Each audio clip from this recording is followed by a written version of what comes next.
An extra computer so I don't have to go all the way out to my desk. This is all a game to him, and he doesn't expect to lose. Case files. A lot of them for our tiny town.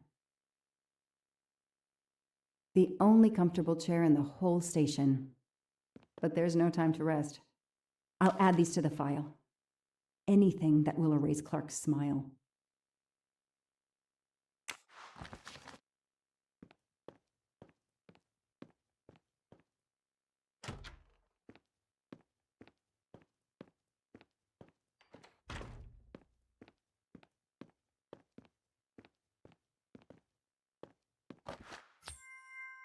Help yourself, Joanna. You earned it.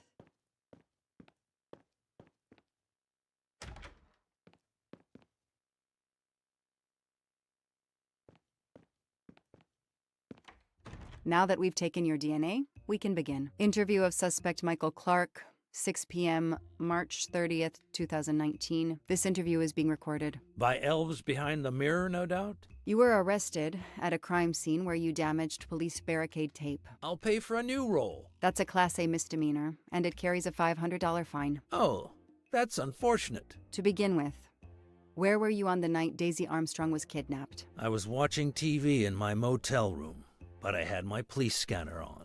I heard the first reports that the little girl was missing. No way the police at the scene were gonna let me get close. I set my alarm so I could get on the story first thing in the morning, and tried to sleep. It was difficult. Can anybody confirm where you were? No, afraid not.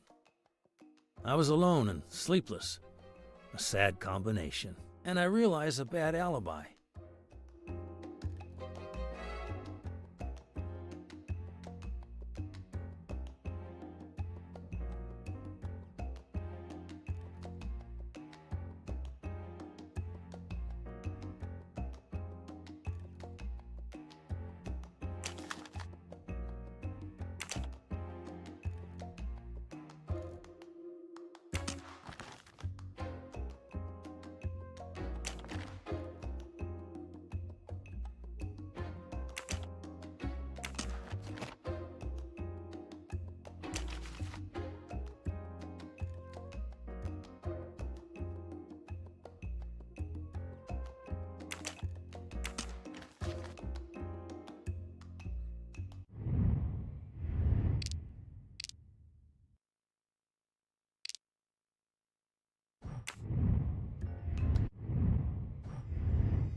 Let's move on to the gas cans and what we found in your pockets when you were brought in here today. That sounds exciting.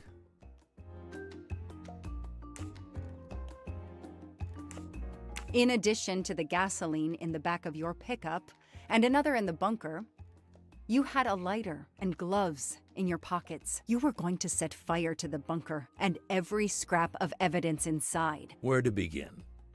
I'm sorry to disappoint you, but I wasn't planning to use these things to destroy the crime scene. I've been around crime scenes my entire career. I brought the gloves so as not to contaminate it with my fingerprints. The gas can in the back of my pickup, I use it to put gas in the truck. Gas stations are few and far between in your mountains. I didn't know there was a gas can in the bunker. If that's true, I did you a favor. My arrival obviously scared off somebody planning to burn everything. Do you also have an excuse for your lighter? The lighter? I'm trying to quit smoking. I use the lighter as a reminder not to start again.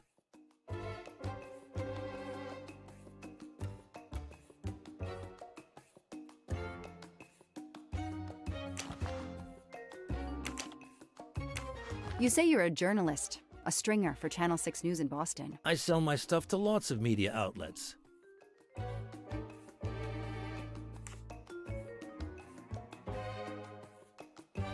Your camera was in your pickup.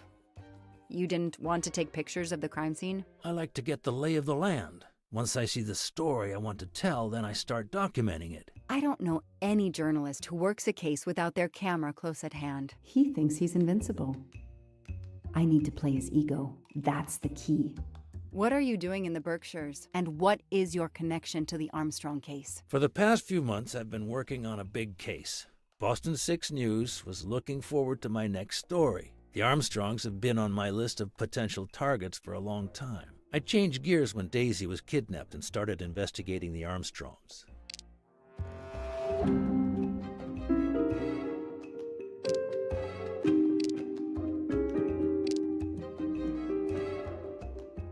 So you just stumbled on a major kidnapping story during your stay in the Berkshires? Yeah, I was researching PCBs in the river for crying out loud. Then, wow, the Armstrongs.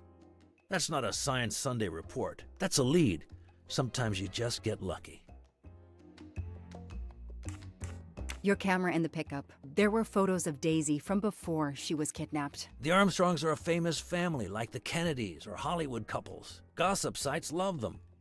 People want to see how they live. I started out just stealing candid shots. Paparazzi live on getting that one exclusive shot.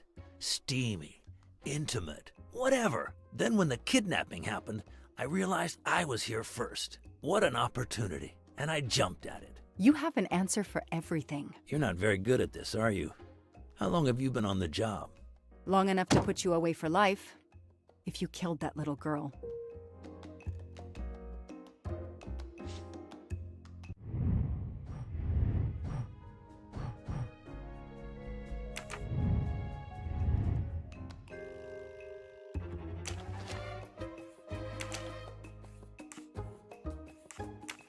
Let's start with why you went to the cabin. If the police were interested in it, I was interested in it.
That pickup of yours, that's a very nice ride.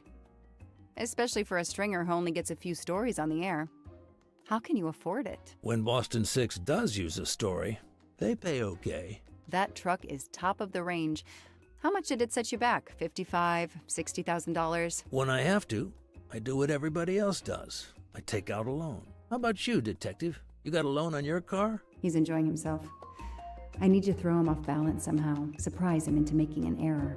Explain to me again how you got to the crime scene. I listened in on the police radio frequency. Anybody can do it with a scanner. I headed for the crime scene in my trusty pickup, like I've done for years. After the forensic team left, I needed to see the crime scene for myself. I got to the bunker just before you arrived.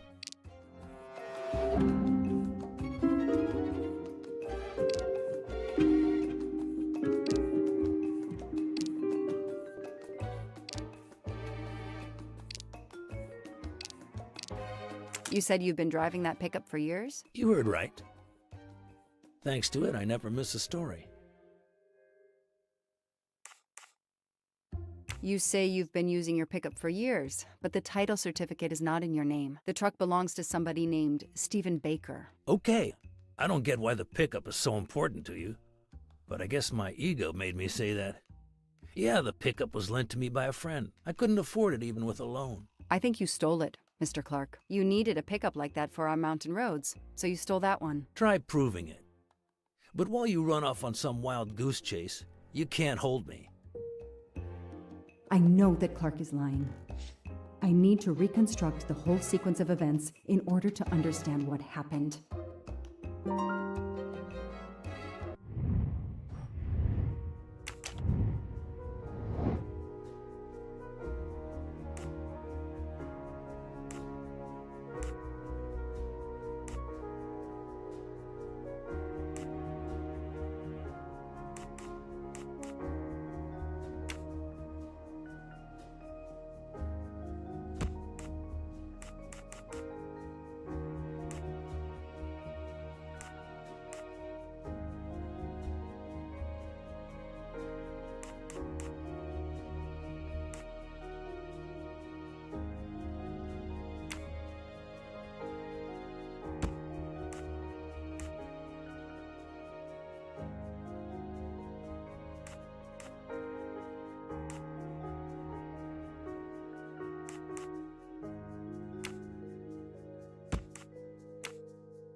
Score.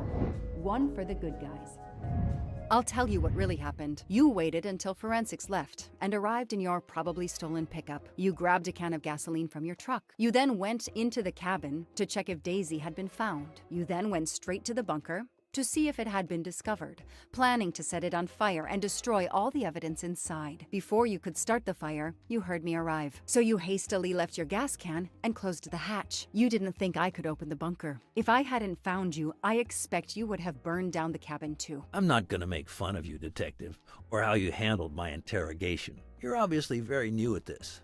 I swear I'm telling the truth. I didn't know the bunker was there until the moment you showed up. I seem to have trumped your entire police force. When I get the DNA results from the bunker, we'll continue this conversation. You have no concrete evidence against me whatsoever. The lab results will be in soon. You won't get away with this.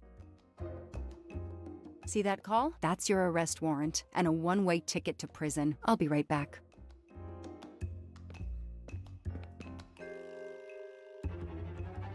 Hello, sir. I think I found the man who kidnapped Daisy Armstrong. I'm interrogating him now. Hold on, Detective Locke. I have some bad news. Someone set fire to the cabin in the bunker. fire department is on the scene, but they say it's too late. That's impossible. My suspect has been in the interrogation room with me all evening. We can't hold him. Suzanne Moreau. Her fingerprints are on the wine bottle found in the cabin. We also found an unknown person's fingerprints, but they don't match your suspects. Sir, with all due respect, I'm convinced Michael Clark is involved. Detective, I'm cutting you some slack already, but we cannot hold your suspect simply because you're convinced he's guilty. We have evidence that Suzanne was working with an accomplice, Noah Garrity. I order you to release the reporter and arrest this Moreau. Let me just check my last lead. The DNA analysis of the hair found in the bunker safe. The results just came in. I know how hard this is. Okay. Get the DNA results. Detective Locke, I will give you 1 hour maximum. Then you close the file and arrest Suzanne Moreau. Thank you, sir.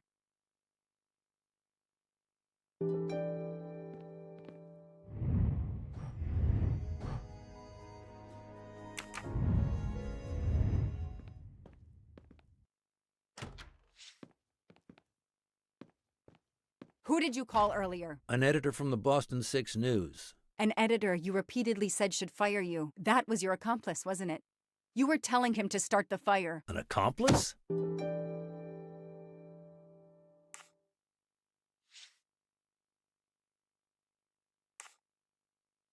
I know it was Noah you called. I'm saying nothing more without the presence of my lawyer. Stay right where you are. I'm not done with you yet. Wow. Do I hear grounds for a lawsuit? Some poor innocent woman is being accused instead of you. You set her up, didn't you? You have to let me go, Detective. All I need is one more phone call to the lab. I know it's you, and I'm going to prove it. Hello, this is Joanna Locke. I need the results of the DNA test I asked you for. Hi, Detective. Sorry, we only have the DNA sequence. We haven't had time to compare it with the suspects yet. It'll take 7 more hours. I'm sorry, but you are not the only one on the waiting list. Send your analysis to my computer in the office. I'll do the comparison myself. I need authorization. I have a murderer who is going to walk free unless I get those results now. Fine, we'll send it to you right away, but I'll have to log this. It's my last chance. This is all a game to him, and he doesn't expect to lose.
Oh, no. No! Suzanne? I don't understand. I was sure it would be Clark's hair. I'll have to let him go.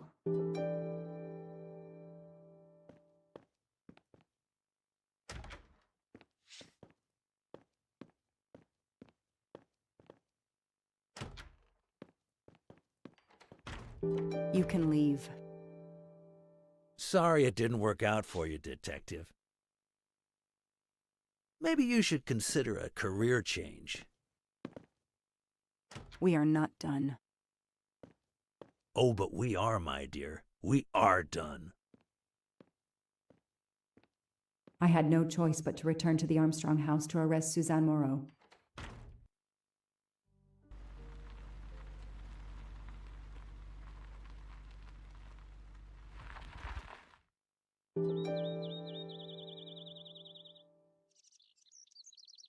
The arrest warrant for Suzanne Moreau.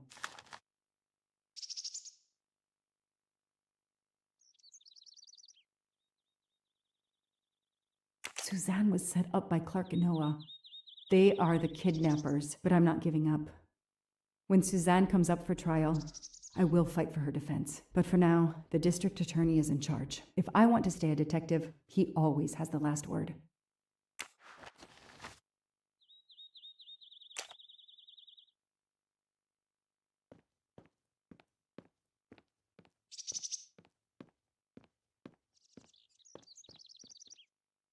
The door is wide open.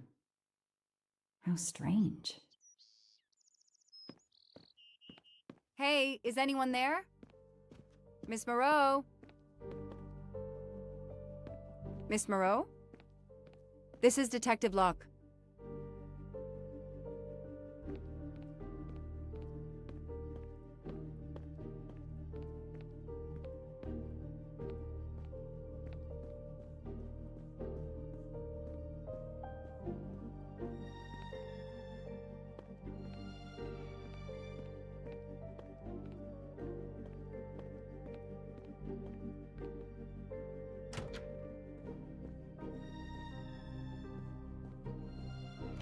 Miss Moreau, can you hear me? It's me, Detective Locke.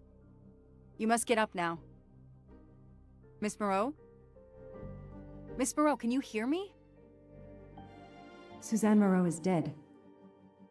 There are no traces of blows or injuries on her body. She doesn't seem to have defended herself from anyone.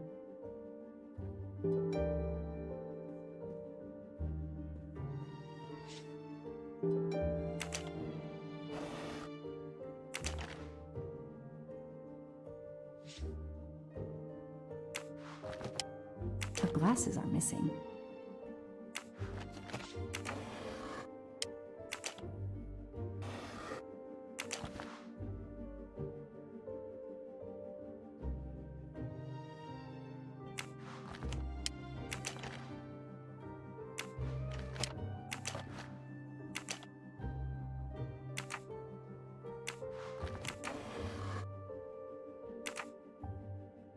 Suzanne's diary is missing.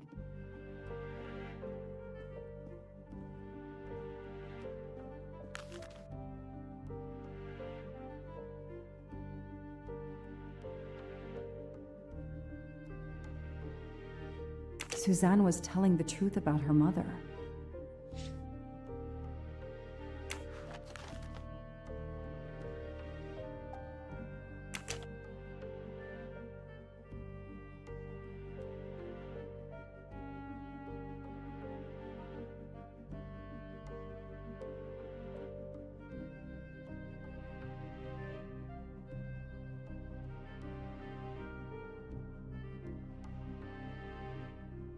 She must have realized at last how she'd been used. The death of her mother would have been an additional shock, and the self-righteous court of social media was as quick as usual to try and convict her.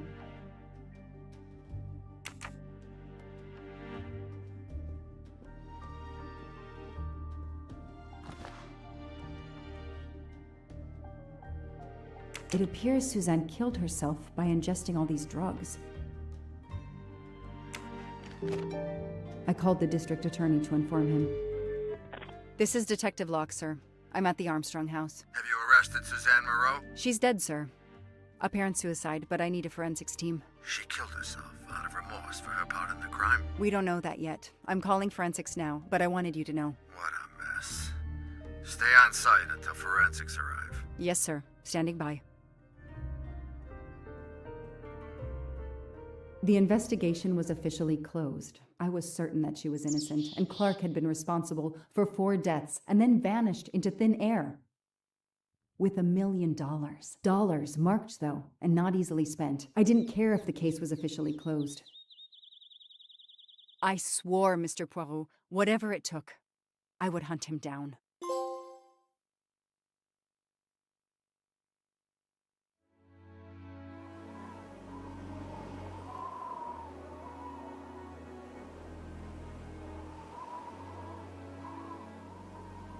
I waited for the forensics team, then went into the station to write my report. I was officially off the case. Thank you, mademoiselle. That obviously cannot be the completion of your story. If I might ask a question? Of course.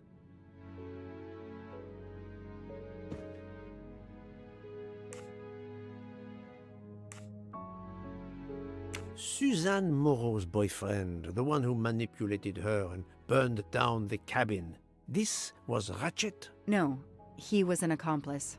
Clark, the phony journalist, was the leader. Michael Clark, the reporter, he was Ratchet? Absolutely. I was the only law enforcement official to question Clark. I knew this wasn't his first kidnapping. You looked for similar cases. What do you Americans call the MMOs? Means, motive, and opportunity. Yes, I looked for someone in plain sight. Someone on the edge of a kidnapping case. Someone in plain view, keeping track of the investigations. An innocent witness, a concerned neighbor, even another reporter. And eventually you found a name behind an alias. Yes, I found a name. Cassetti, the real name. The real name of the man you call Ratchet is Cassetti. This explains much, mademoiselle, but not all. It explains why she is our #1 suspect. But not how she came to be on this train. Attends, she has grown pale. I don't know what's wrong with me. Excuse me, Mr. Poirot. I don't feel very well. You are exhausted and still feeling the effects of the drug. Stay with us, mademoiselle. One more effort. I need to know your recent movements. I snuck aboard the train. This I observed. You came directly to this room? Yes, and other than a couple of careful trips to the ladies yesterday, I never left this room. I didn't want to be spotted by Ratchet. Yesterday, I chatted with my roommate, Miss Schmidt, I think, here in our room. She brought me some dinner. I got very sleepy and nodded off. And now she nods off again. Is this a joke? She must be faking, so we can't interrogate her further, Poirot. No, Book. She really seems to have fallen asleep again. It is my fault. She must have been given a dangerous dose of sleeping pills last night. The effects should wear off soon, I hope, but I am afraid asking her to tell us her story was too much for her. Pinch her, Poirot. She's faking. Her eyes are dilated. She is not faking, and there will be no pinching. Dr. Constantine, please stay with her. Monsieur Book, ask the other passengers to gather in the dining car. There are still many questions I need to ask. But all of them together? Won't someone overhear you questioning the others? I will speak softly because I am trained to do so. They will speak softly because they want to. Very well. I will do as you say.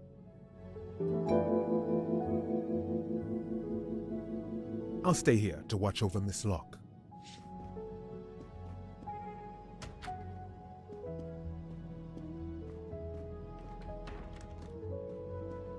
I hope your investigation is going well, Mr. Poirot.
hope we will be leaving soon.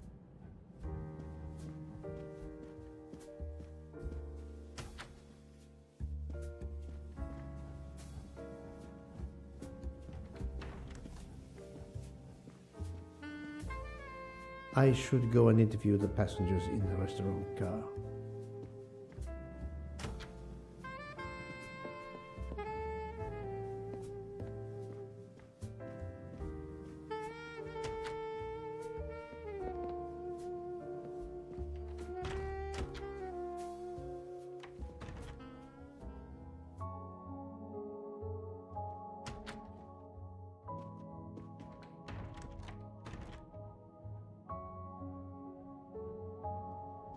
The passengers who agreed to come and talk to you are assembled, Poirot. Mr. Masterman is already here to answer your questions. Perfect. Thank you, my friend. Sit down, Monsieur Masterman, please. Thank you. Does the name Cassetti mean anything to you? No. Should it? Have you heard of the Armstrong kidnapping case? Of course. It was all over the news a few years ago. Your employer's real name is Cassetti. He was the man behind that kidnapping. Mr. Ratchet was... He murdered that poor little girl? Mr. McQueen, the man you worked for is a kidnapper named Cassetti. What? What kidnapping? He murdered his victim, a child named Daisy Armstrong. The Armstrong kidnapping? You had no idea of Monsieur Ratchet's real name? Damn skunk! Why are you so upset? My father was the district attorney who handled the case, Mr. Poirot. I saw Mrs. Armstrong more than once. She was a lovely woman, so gentle and heartbroken. If ever a man deserved what he got, Ratchet, or Cassetti, is the man. He didn't deserve to live. Madame Olson, have you heard of the Daisy Armstrong case? No, I've never heard of it. It was only 2 years ago. It was famous. Maybe so, but it was not famous in Spain, where I have been helping the refugees from Africa. You've never heard the name Daisy Armstrong? No, never. Daisy Armstrong? No. No. No! No! Yes. It was all over the English tabloids before I went to Jordan. A horrific crime that claimed the lives of an entire family and their wrongfully accused nanny. That's right, isn't it? Quite so.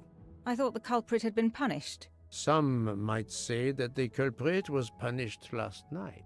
Oh, my heavens. May I ask you a few more questions? Yes, of course.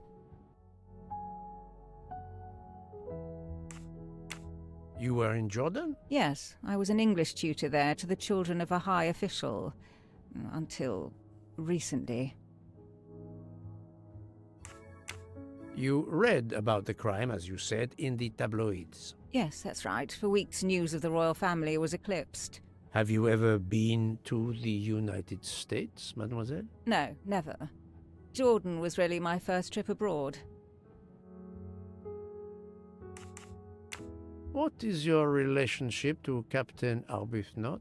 Who? A former soldier traveling with us. You must have met him. Ah, yes, I met him on the platform in Istanbul. We only had a brief exchange of pleasantries, nothing more. British Reserve and all that. Ah, the British Reserve. Yes, with this I am familiar.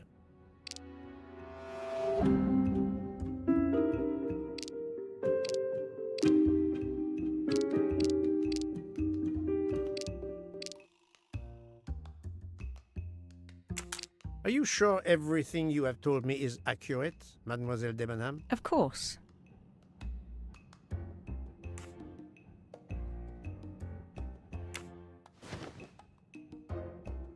Mademoiselle, I know that you met Captain Arbuthnot at the Tocatlian Hotel. You were spying on me. I am very attentive to my surroundings. It helps in my profession. Well, it's your word against mine. I had occasion to be of some assistance in recovering Captain Arbuthnot's train ticket. While searching his room, I also discovered one of your earrings. Whatever your relationship may be to the good captain, I doubt it has anything to do with British Reserve. You will not tell me your secret, mademoiselle? I can't. I don't know what you mean. Poirot, Miss Debenham's got nothing to do with this business. Nothing. You hear?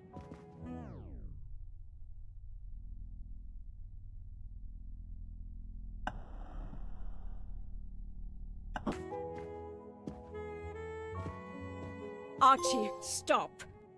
Captain, no! This behavior is unworthy of an officer and a gentleman. Leave her alone! Have you no honor? Archie, we should go. Captain Arbuthnot, I am certain you are a brave soldier, but you are a poor actor. The truth is that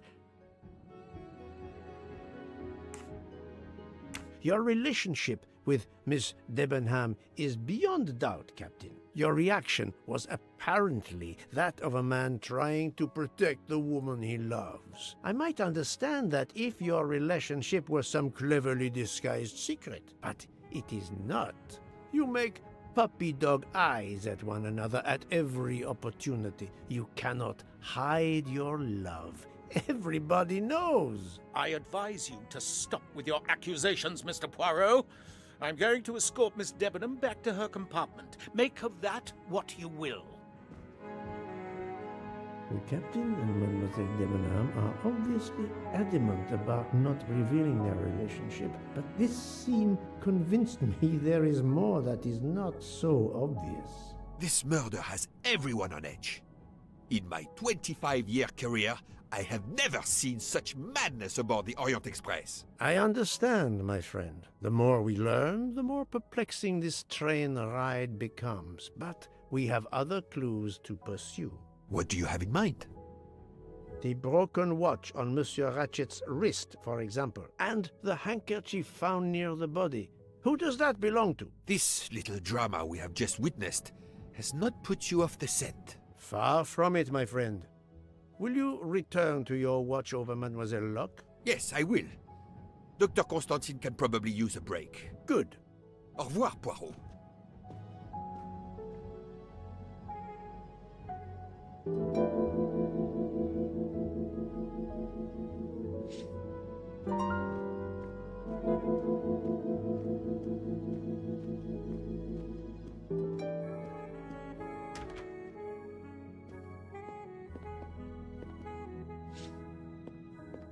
I'm sorry, sir, but I must concentrate on my baking.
My next restaurant will not have wheels.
I'm right again.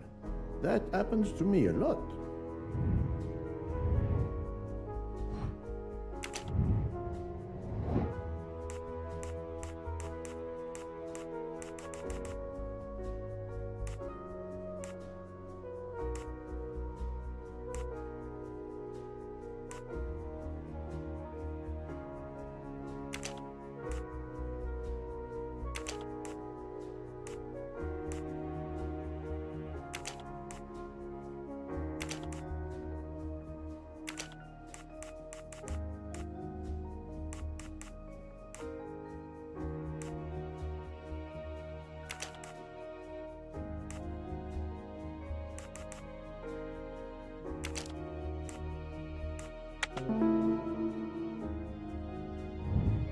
That was easy.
think, Poirot. That is not a good answer. Let me consider all the possibilities.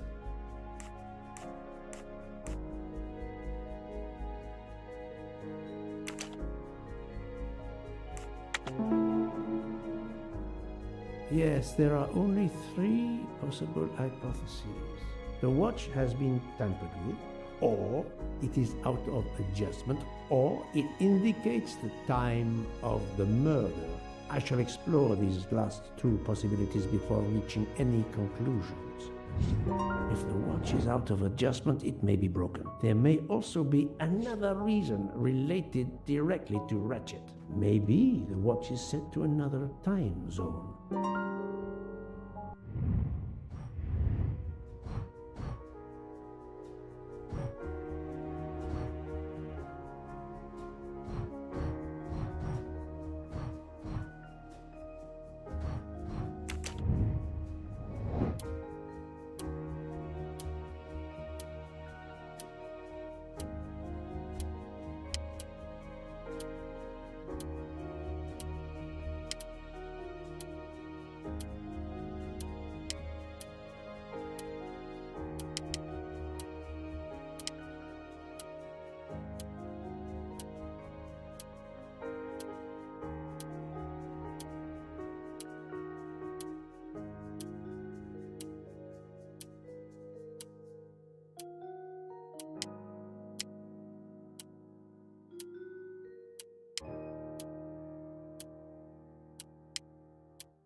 No, not good.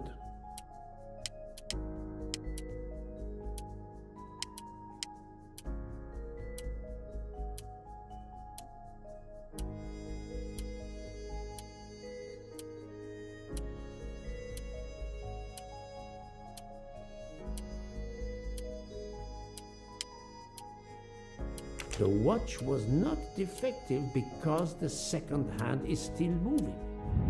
My little gray cells did not let me down.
I'm right again. That happens to me a lot.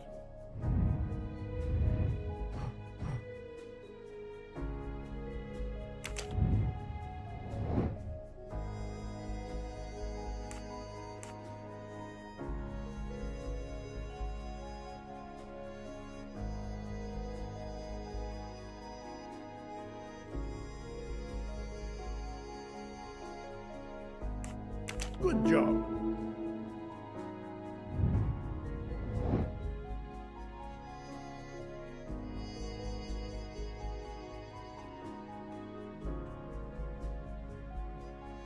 Great. If this theory is correct, then the murder took place at 12:15 a.m.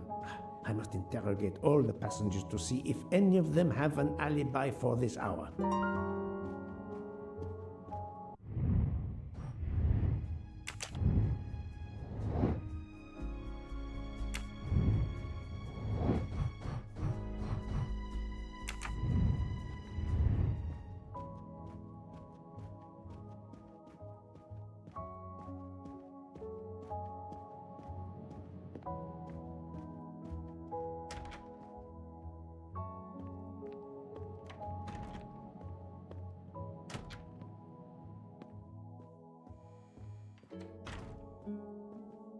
Sorry to bother you, Monsieur Mori. I have a question to ask you. Please make it quick. I have a meal to prepare. This handkerchief embroidered with an H, is it yours? No, I've never seen it before. Thank you. That is all I wanted to know. I hope your investigation won't interfere with today's menu.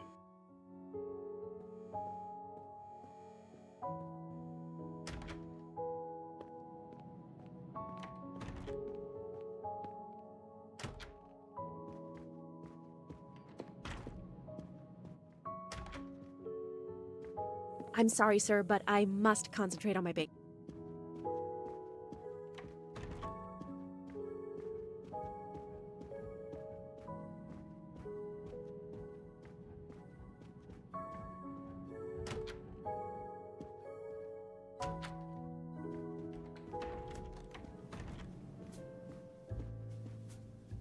Monsieur Foscarelli, I would like to ask you a few questions, if you allow me. Ah, Signore Poirot, is it? I was wondering when you'd get around to me. Unfortunately, you find me on a mission of mercy. Hello, Monsieur Poirot. Sorry, we have a small problem. The orange juicer has broken down and I can't fix it. Mr. Foscarelli has kindly offered to help me. It isn't a car engine, but I am doing my best. Even with the two of us, we can't manage. Let me guess. You call upon Poirot to help. I'd be happy to answer your questions when we finished.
Voila, it should work correctly now.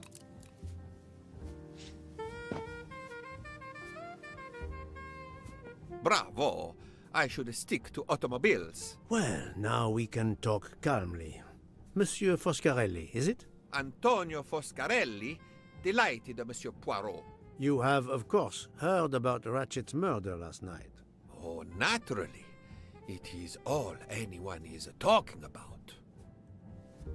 Have you ever been to the United States? Yes, it has been a primary market for our cars for the last 10 years. You remember the Armstrong case? Armstrong? The name, yes? It was a little girl. A baby, was it not? Yes, a very tragic affair. Did you know that Cassetti, the kidnapper, was actually Ratchet? Oh, no. Then he deserved to die. I mean, wouldn't you agree? Can you tell me your movements on the night of the murder? I went to bed right after dinner, but I slept very badly. My roommate, Mr. Masterman, had a toothache. Oh, he moaned all night. It woke me up several times. Did you hear anything or notice anything unusual? No, nothing that I can think of. I stayed in my bed all night. Well, thank you, Mr. Foscarelli. I'm sorry I couldn't help more, Signore. I remain at your disposal if you should need me.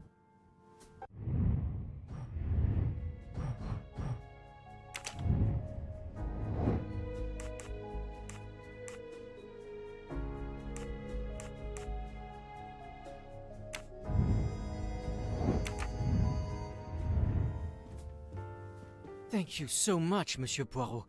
I can put orange juice back on the menu.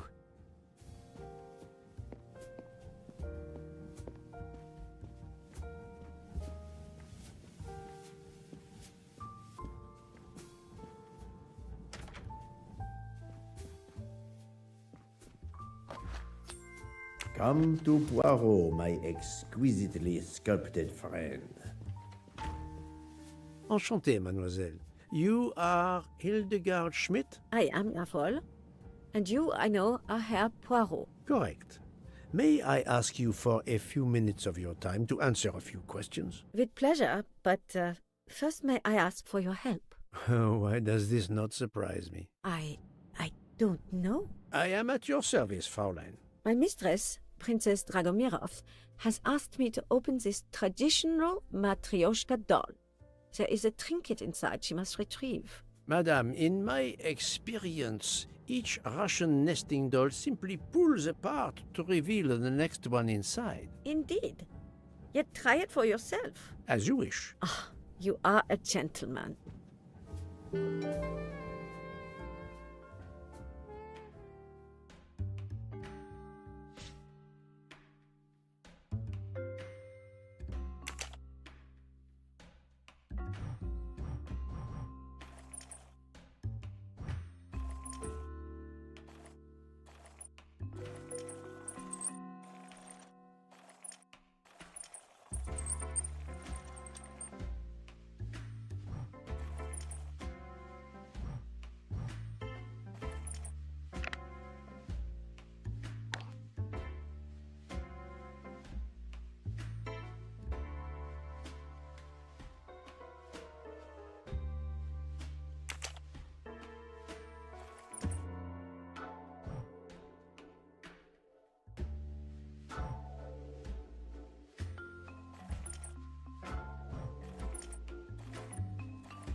Herr Poirot, thank you very much for helping me.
The inscription reads, "To my dearest friend."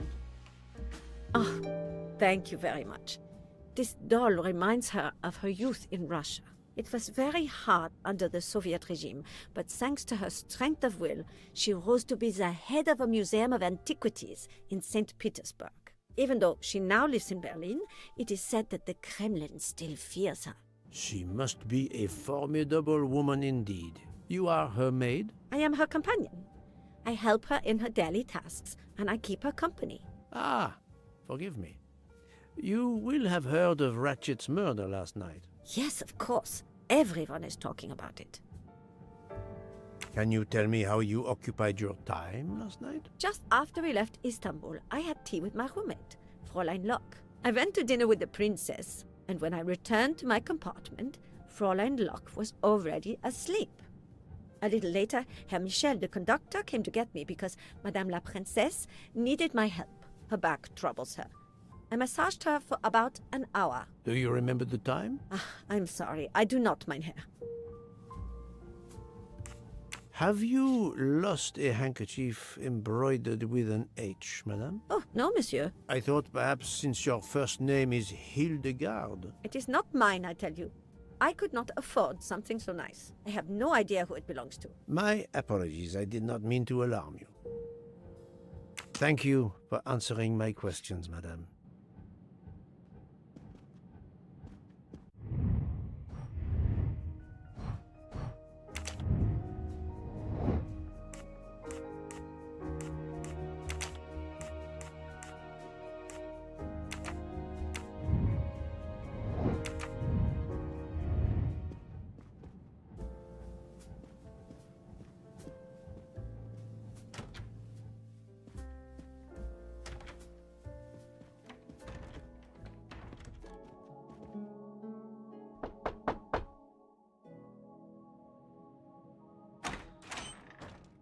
Monsieur, I am Hercule. I know who you are, Monsieur Poirot. What do you want? Answers to a simple question or two. All right, but quickly. My wife is quite ill. I would like to stay by her side. I promise. First of all, I imagine you know about the murder. Of course. The Countess is terribly distressed. Your full name? Rodolphe Adreny. Your home is? Budapest. And how do you come to be aboard the Orient Express? I am a Hungarian diplomat. My family has represented our homeland since the revolution from the Soviet Union in 1956. I was on my country's business in Istanbul. Business which I cannot discuss. And your wife often accompanies you on your diplomatic missions? Yes, and why not? Was there anything else you wanted to know?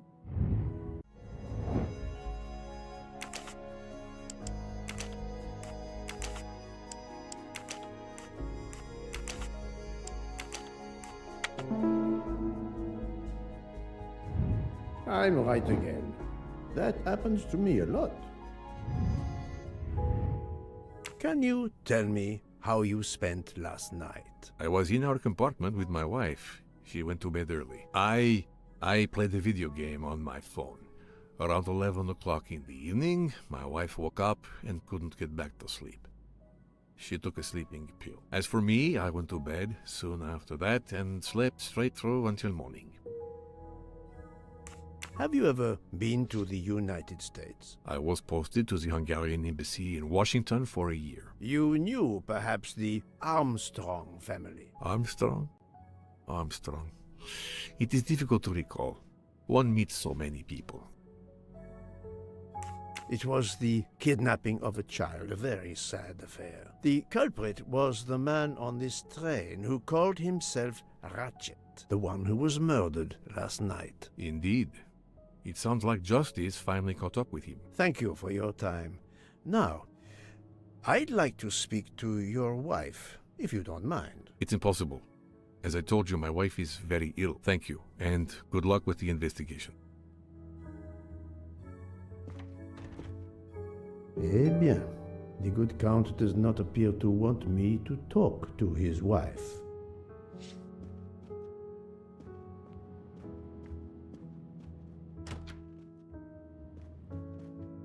Madame Hubbard, may I ask you a question or two? It won't take long. Anything I can do to help. Have you misplaced a handkerchief recently? No, I don't think so. Why? We found a handkerchief embroidered with the letter H, so I thought it might have been yours. I'm sorry, but it's not. It may belong to Miss Schmidt, Princess Dragomirov's lady's maid. I believe her first name is Hildegard. It is a possibility. Anyone could be lying, of course. I thank you, madame.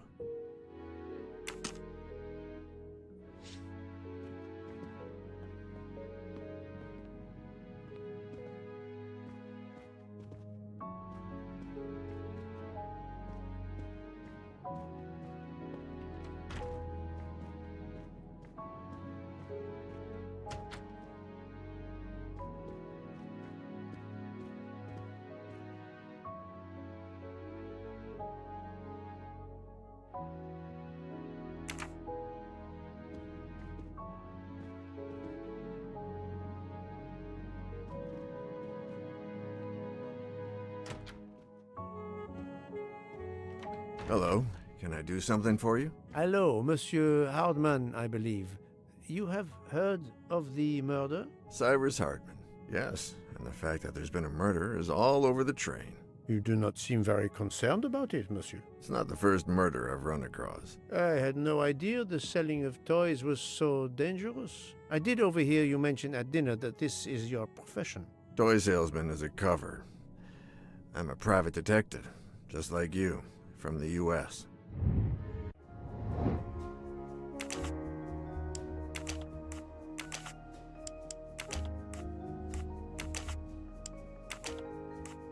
I must admit I'm not right this time.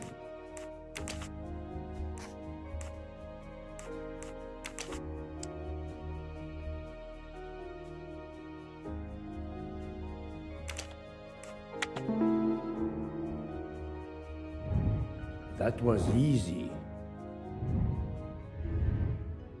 I did not expect to find another detective on this train. I just finished a job in Istanbul when I received an email from Ratchet. He hired me to protect him. Something you failed to do.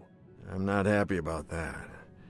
He'd received some threatening letters. I was supposed to watch his back, and yeah, something I failed to do. But he seemed to think he was in more danger when he left the train. He was traveling to Paris? I assume so, but I'm not entirely sure. Can anyone on this train confirm your identity? Yeah, that McQueen kid. Ratchet's secretary. Were you on duty last night? You bet. I kept my door open a crack and I watched all night. No one entered that car who didn't belong there. Did you see anything in particular? The conductor, Michelle. He was there most of the time too, except for 15 minutes or so after we left Vinkovsky. He must have answered a call from Ratchet's room, then he was absent again for a while around 1 a.m. After that, he didn't move until 5. Monsieur Hardman, have you heard of the Armstrong case? Armstrong? The kidnapping 3 or 4 years ago? Who hasn't? Why? Ratchet's real name was Cassetti. I have reason to believe he was the kidnapper. What? He killed that little girl? No, I didn't know. If I had known, I wouldn't have taken the job. Do you have any idea who was behind the threatening letters? I don't know his name, but Ratchet told me he was a small man. Dark hair, with a womanish kind of voice. Oh, thank you for your help.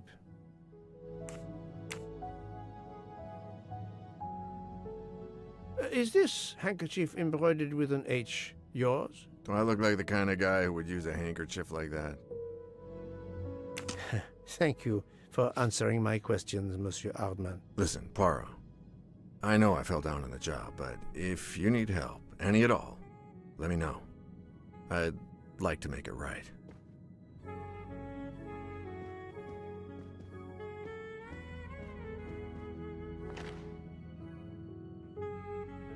Ah, it has been a while since I have seen one of those.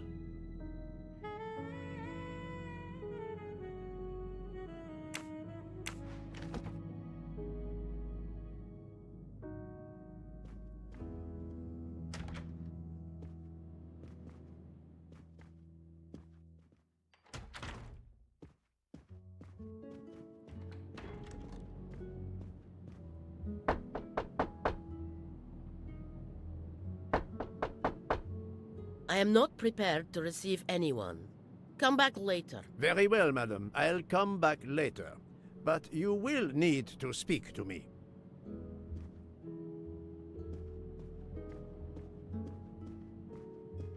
So, my friend, have you finished your investigation? No, but I have managed to solve a few mysteries. Okay.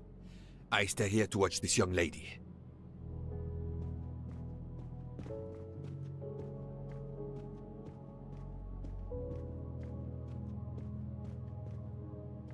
I hope your investigation is going well, Mr. Poirot.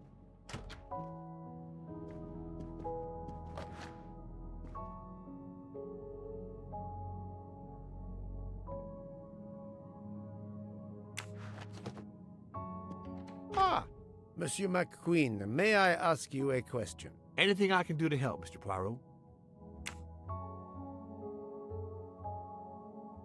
This handkerchief embroidered with an H. Is it yours? No, I don't use cloth handkerchiefs. Thank you. I won't bother you anymore.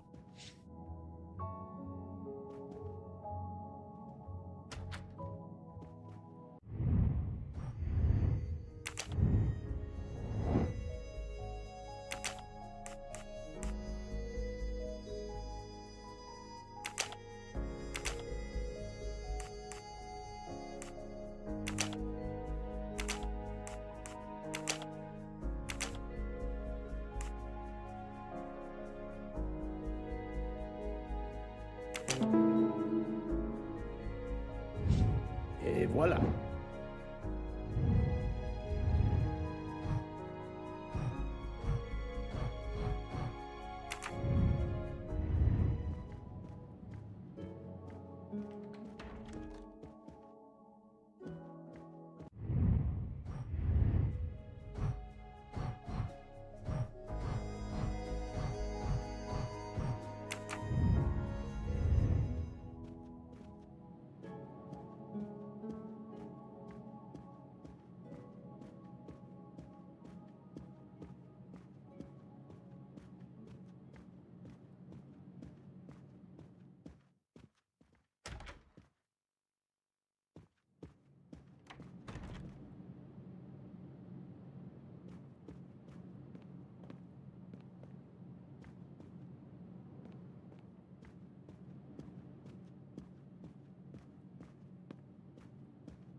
Madame Hubbard, may I ask you a question? Anything I can do to...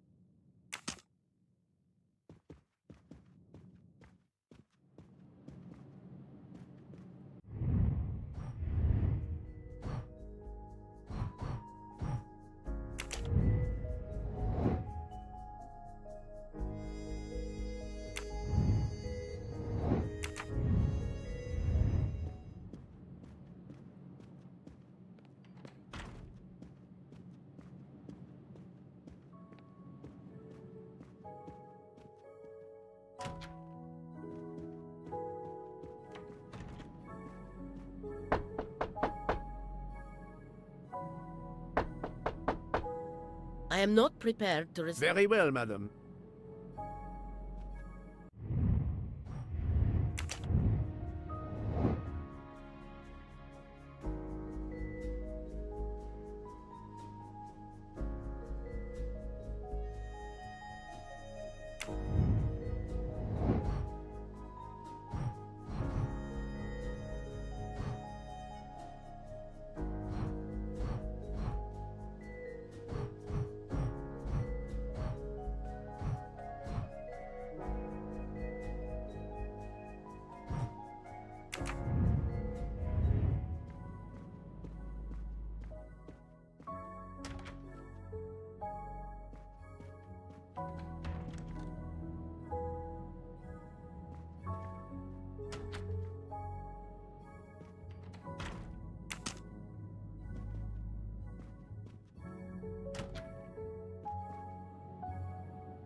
Monsieur, if I am to catch this murderer, I will need your help. My help? I am at your service, Poirot.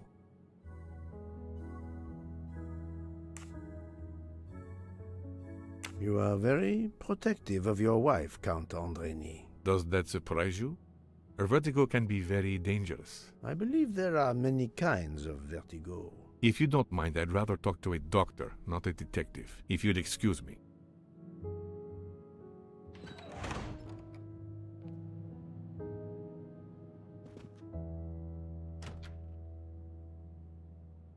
I would like to speak to Countess Andreny, please. As I have already told you, she is in no condition to speak to you. Monsieur le Comte, I am investigating a murder. I wish you every success, but my wife is too frail to be questioned.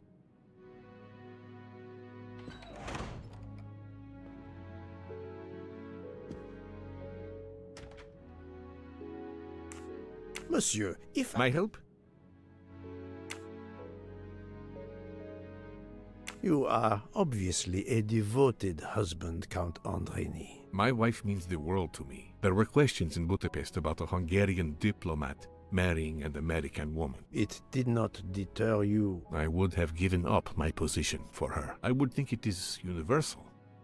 Are you married, Mr. Poirot? No, I fear marriage is not for me. But her condition, is it very grave? She is suffering a bout of vertigo. You understand? The room spins. I think Dr. Constantine could help your wife. There is a doctor on this train? I did not know. Where is this doctor?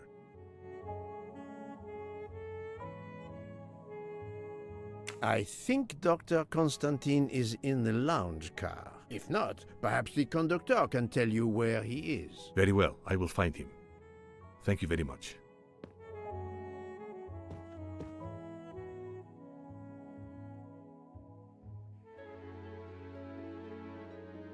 Forgive me for intruding, madame. I am Hercule Poirot. I know who you are, Mr. Poirot. I overheard you send my husband on a wild goose chase. Your husband cares for you greatly, madame.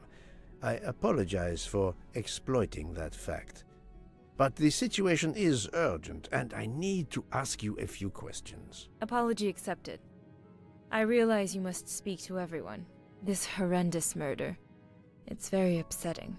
That is a beautiful music box. Please don't touch the music box. It's a fragile family heirloom. Your accent, is it American? Boston, perhaps? You have a good ear, Mr. Poirot. Yes. Born and raised in what we call the Back Bay. Are you in the diplomatic service like your husband? No, not officially. I was still in college when I met Rudy 2 years ago. I keep myself busy handling his scheduling, travel, appointments. Ah, what is this saying? Behind every great man there is a great woman. That was the saying. Today one might reverse the sentiment as well, don't you think? Of course, I stand corrected.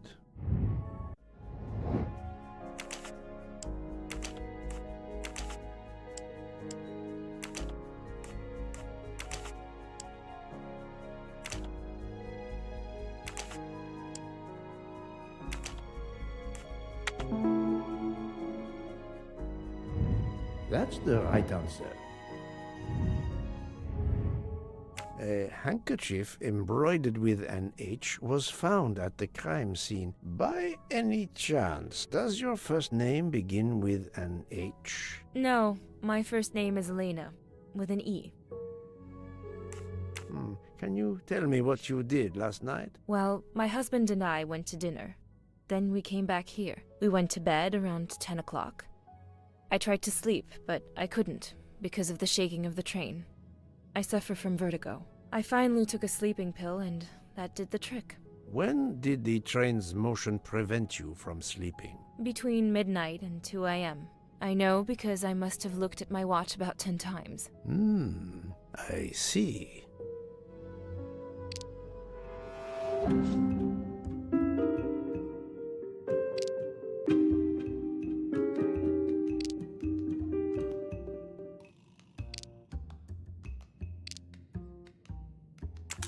Come now, Countess. You are not telling me the truth. Why do you say that?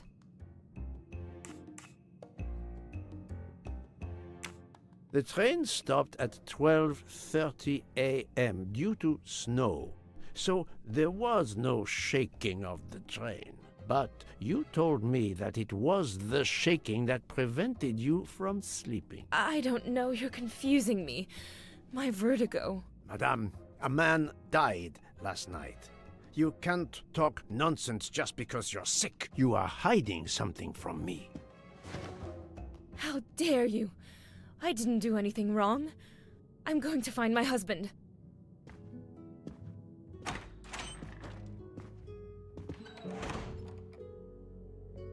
That was unkind, I know, but my strategy worked. I can now inspect this room in peace.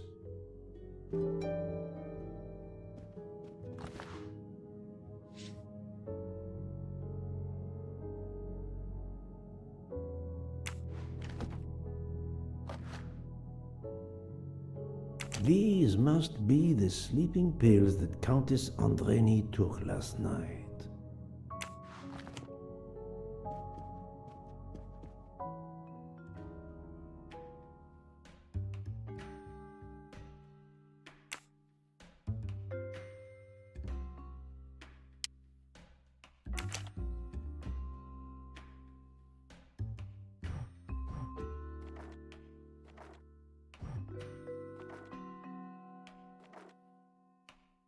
It's closed. It's closed.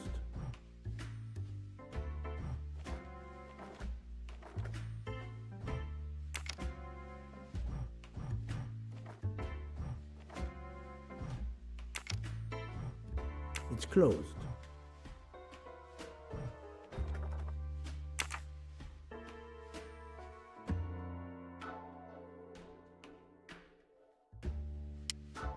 There seems to be something missing here.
An engraving written in, I believe, Russian Cyrillic. It looks like a first name.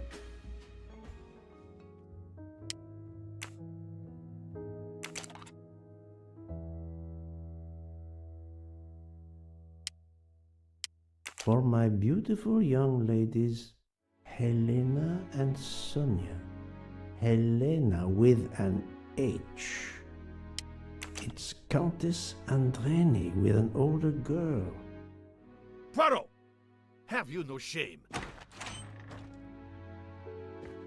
Monsieur, I am afraid shame is not a very helpful emotion for a detective trying to get at the truth. What are you doing in our compartment? I am investigating a murder, Count Andreni. My wife is ill. My apologies, monsieur, but your wife seemed in perfect health when she left the room to find you. I do apologize, but I needed to search your compartment. You will regret this, Poirot. Please, Count.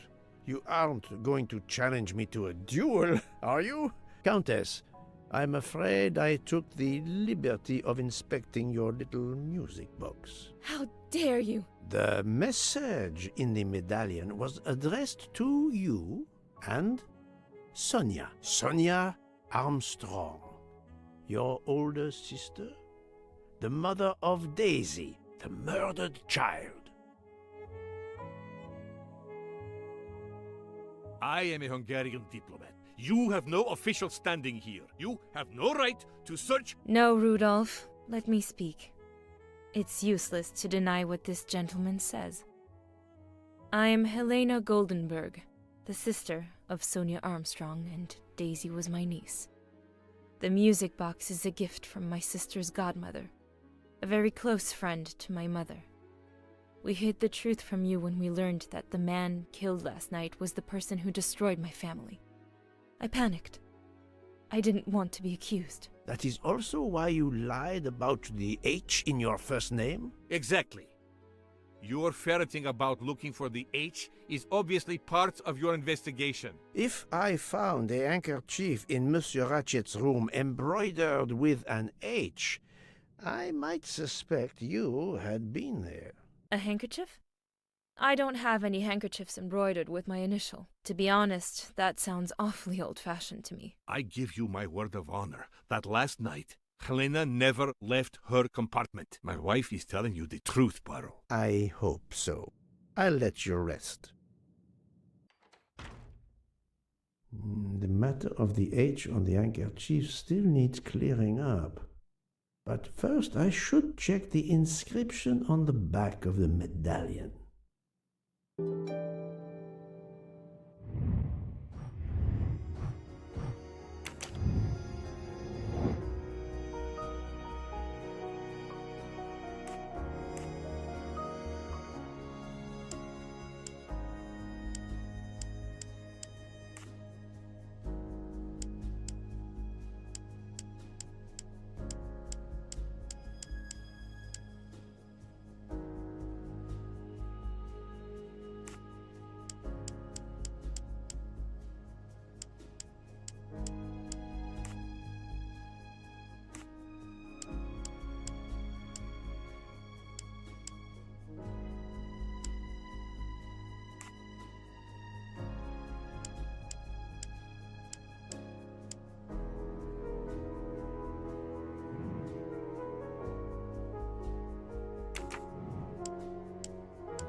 Natalia.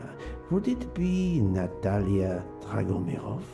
She is the only Russian passenger on the train. In addition, her first name begins with an H in Cyrillic. My little gray cells did not let me down.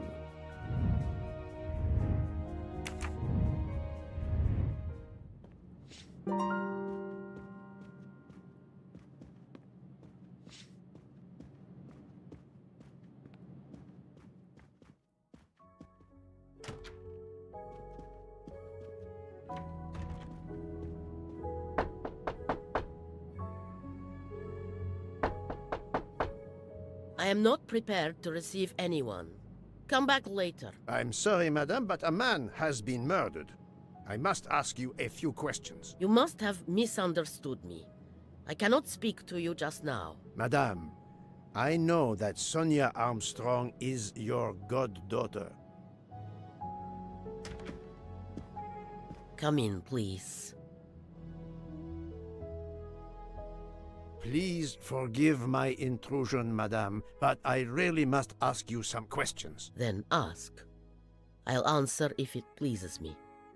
We have not been properly introduced, yet I have observed her a couple of times, so I can already deduce some things about her.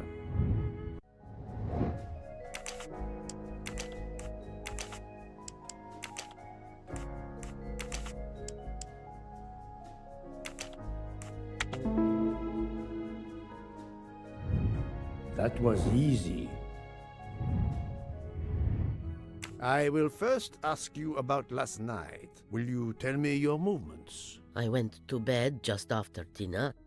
I read until 11, then tried to sleep. Later I woke. What caused you to awaken? I suffered from back pain, a consequence of old age interfering with an active life. I called Schmidt around 12:45 a.m. to give me a massage. She did so until I fell asleep. How long was she with you? A good hour, I would say. I see. The first initial of your first name, Natalia, in the Cyrillic alphabet looks exactly like the letter H in the Latin alphabet.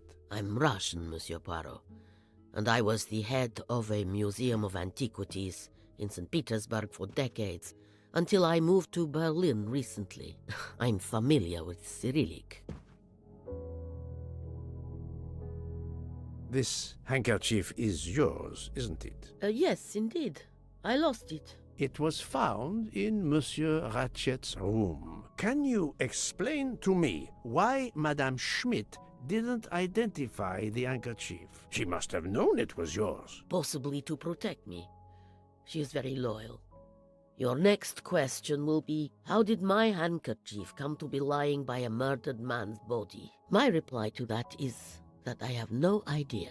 That is not an answer, madame. It is all I am able to give you. I must tell you, Princess Dragomirov, I have discovered something astonishing. And that is? You are Sonia Armstrong's godmother. You make that sound like a revelation. I have never hidden the fact, monsieur. You knew Colonel Armstrong well, then? I knew him slightly, but his wife, Sonia Armstrong, was my goddaughter. I was on terms of friendship with her mother, the actress Linda Arden. Linda Arden was a genius, one of the greatest tragic actresses in the world. I was not only an admirer of her art, I was a personal friend. Very well, but this links you to the Armstrong kidnapping case. Helena Andreni is the sister of Sonia Armstrong, the late mother of Daisy Armstrong, kidnapped and killed by the man who was murdered on this train, Ratchet. Indeed. Was it he? Then justice has at last been served. Allow me to summarize. Do I have a choice? First coincidence, I shall call it. You are close to the Armstrong family, and the presumed assassin of Daisy Armstrong was killed while you were on board the same train. Second coincidence. Your handkerchief happens to be found at the foot of the victim's bed. Third coincidence. One of the stab wounds inflicted on the body was by a left-handed person. You are left-handed. That is a lot of coincidences, Princess Dragomirov. Well, Monsieur Poirot, call it fate. If you report to the police your coincidences, they will laugh. A woman of my age and frailty has violently murdered a man? With how many potential witnesses who saw me doddering along the corridor in the middle of the night like Lady Macbeth? You are right, Princess. You could not work alone, which means you have one or more accomplices. And it is only a matter of time before I find out who they are. I would appreciate it if you would remove yourself from my room and take your fantasies with you.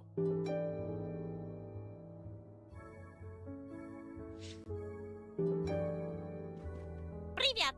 Привет!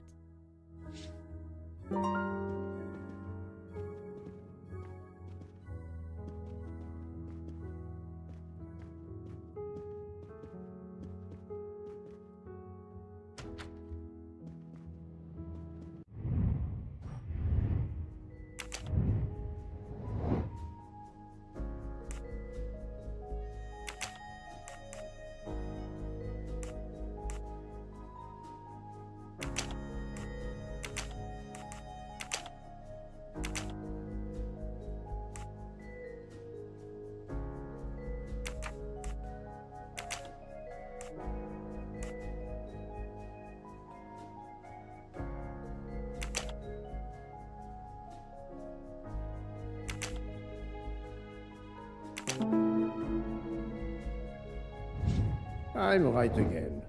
That happens to me a lot.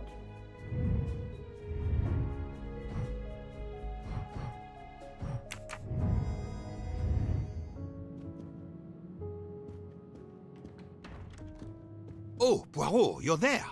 She hasn't moved, but she seems to be waking up little by little. What about you? Your investigation progresses? I find myself helping everyone with their problems before they can help me with mine. I have shifted boxes, helped with hangovers, repaired an orange juicer, unlocked some Russian dolls, all so my investigation can proceed.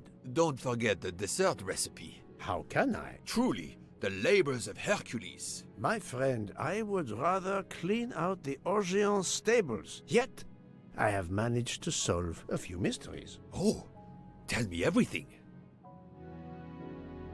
The embroidered handkerchief belongs to Princess Dragomirov. I also found out that she was Sonia Armstrong's godmother. On the same train with the little girl's murderer? Exactly. Also, Elena Andreni is the younger sister of Sonia Armstrong, Daisy's mother. Another passenger connected to the Armstrong case? Yes, Book.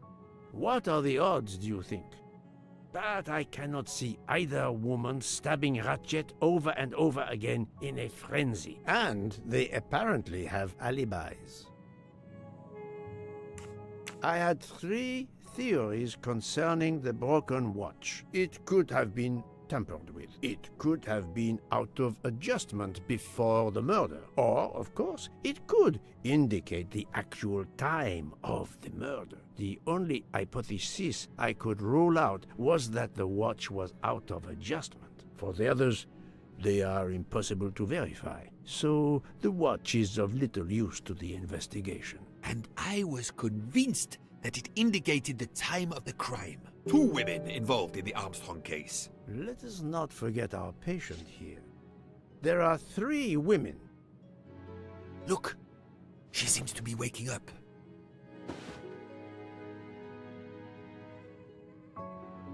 What's happening to me? Did I fall asleep again? Indeed, Mademoiselle Locke. Did you take any medication? Sleeping pills, for example? No, I never use sleeping pills. I inspected your cup. You can clearly see that there is a residue of something at the bottom. I'm sure a lab test would confirm you were drugged. Most likely an overdose. That would explain your battle to shake off the effects. You think Fräulein Schmidt did it? She certainly had the most opportunity, but why would she? But no one knew who I was. It's impossible that someone deliberately targeted me.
think, Poirot. That is not a good answer.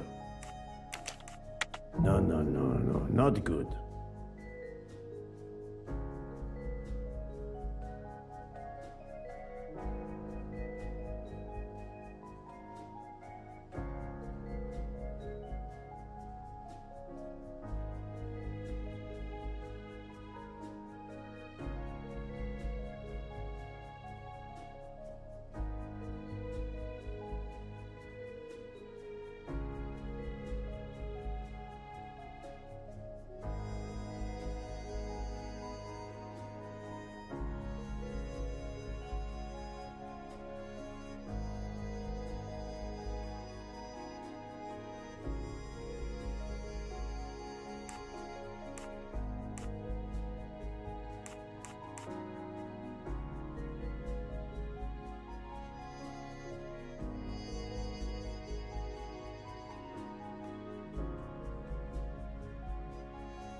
Fräulein Schmidt or Monsieur Michel may have drugged the tea that Mademoiselle Locke drank. Fräulein Schmidt or Pierre Michel could have drugged your tea. They are really the only two people on this train who could have done it. But why would either one do it? Mr. Poirot, I'm feeling much better.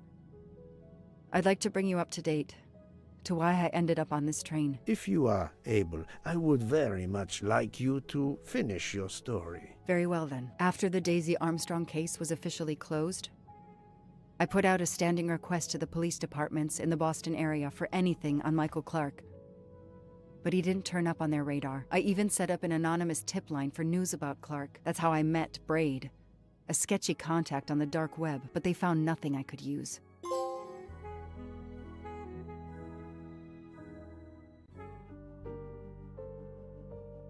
Four long years passed without anything new. Every day I looked at the evidence board I put up in my apartment bedroom. Then this morning, a police report landed on my desk that changed everything. I paid a visit to the police property room and took home a box full of clues. There was his name. Michael Clark.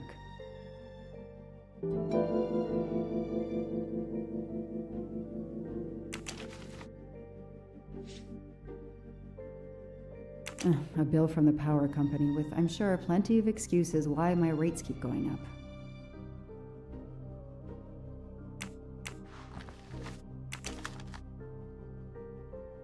Travel. For the discriminating traveler. Also for the overworked detective who never seems to have time for vacation. Well, I can dream, can't I?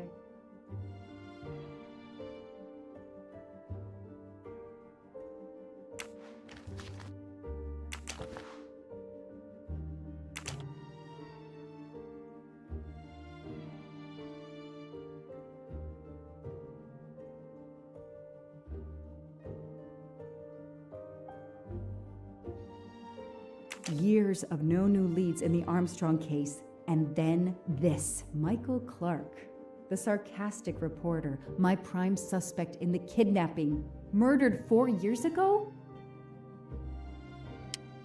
This is Michael Clark? He doesn't look anything like the journalist I interviewed. Michael, you have earned a place on my evidence board.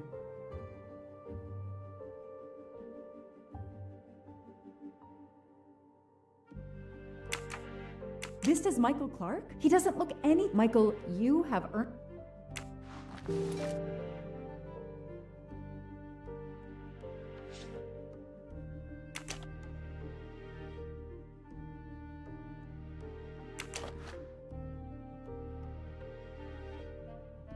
Suzanne's hair, so conveniently left in the cabin for us to find. It was planted. I knew she was innocent.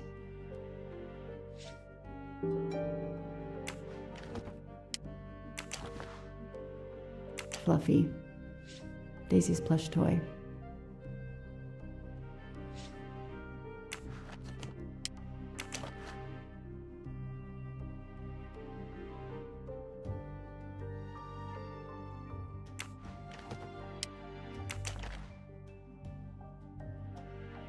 So clever. All that evidence, and yet no DNA found.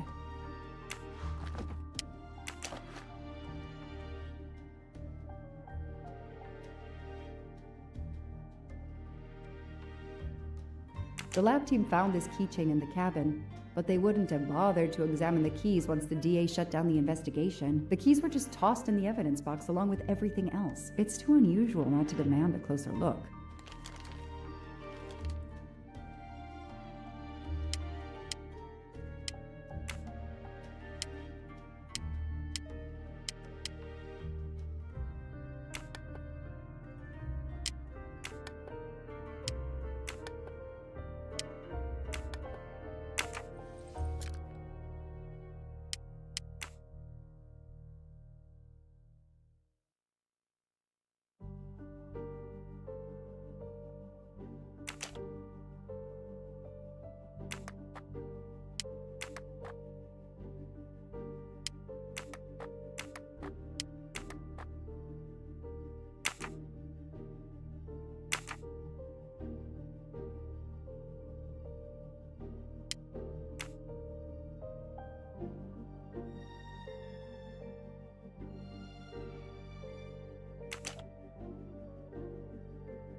Key knife. They sell them on the internet for self-protection.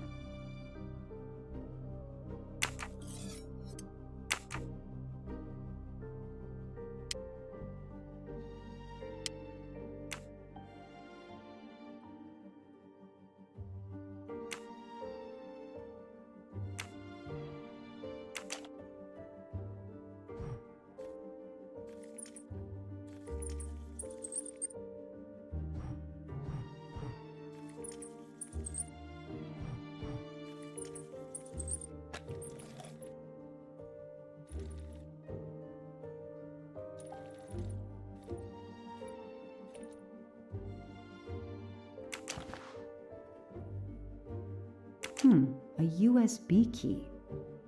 Let's plug it into my PC and see what nasty little secret it contains.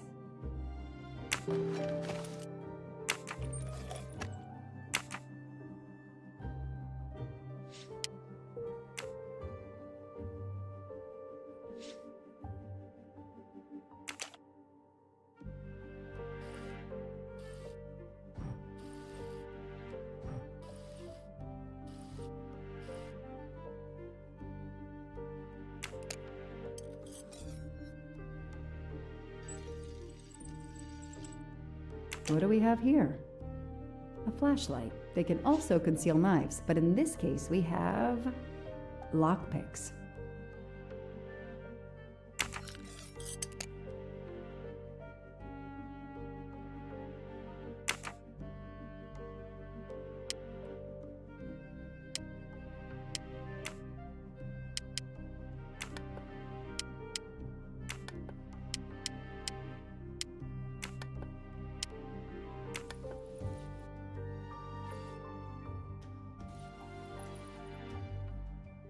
What do we find? A capsule and a smell. Bitter almonds. Cyanide.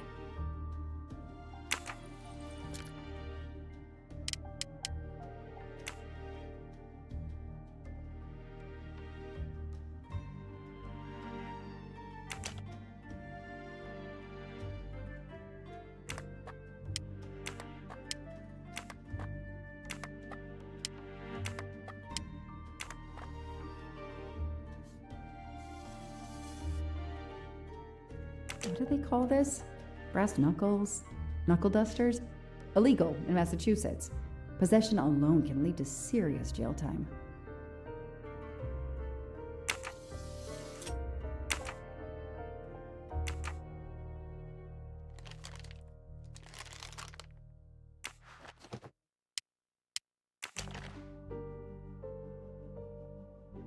The only fingerprints found on the bottle were Suzanne's.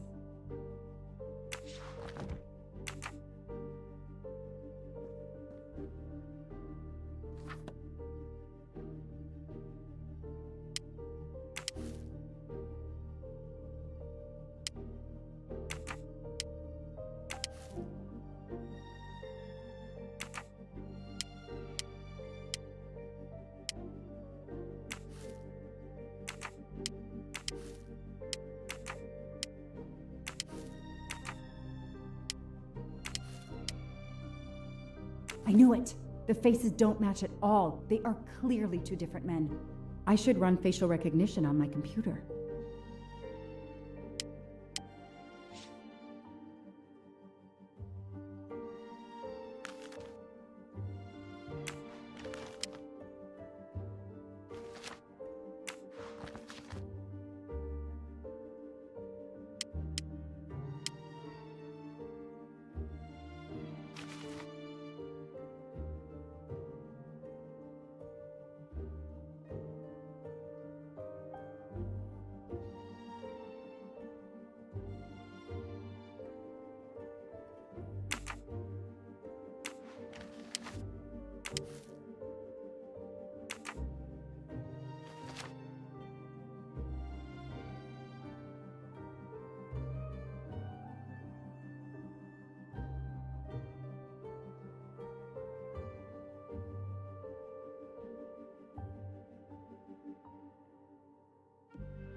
I know I have to stop printing. It's bad for the planet.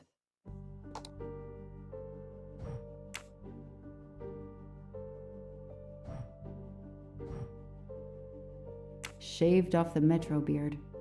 But I'd recognize that smug bastard anywhere. The man I interviewed 4 years ago posing as Michael Clark. This goes on the board.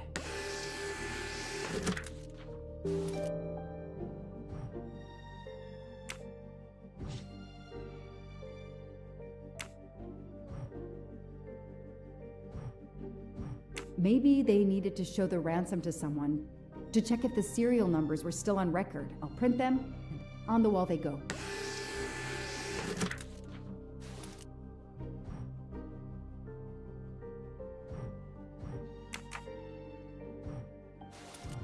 Okay, the real Michael Clark has been dead for years. Let's see if the photo of the fake Michael Clark matches someone in the database of known criminals. I've tried this several times in the past few years, but came up empty.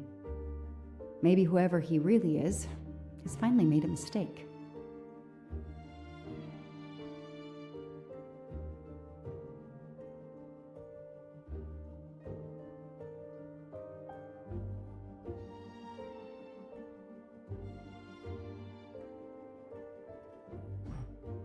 That could be him, but he looks pretty different.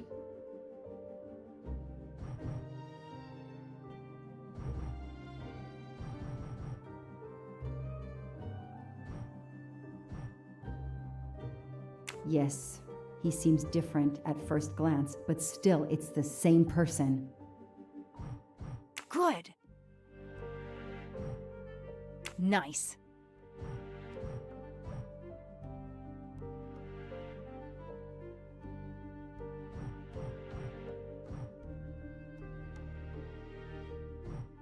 No, this isn't it. Think!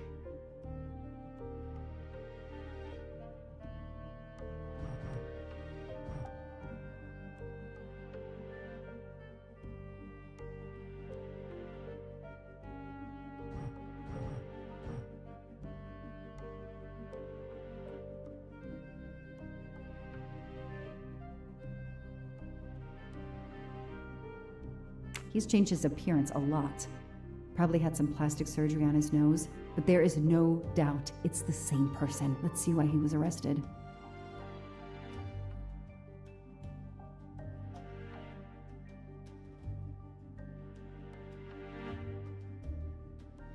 Mr. Ratchet, you didn't just steal statuettes. What recent information does the database have on you?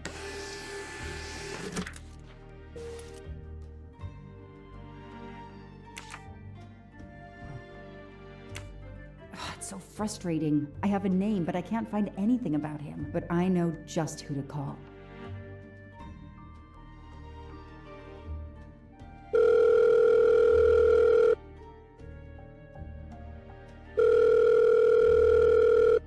Robot Defense League, we are monitoring this call. Hello, Braid. Long time. Oh, Joanna. Hey, how may I assist you? I need you to search the dark web.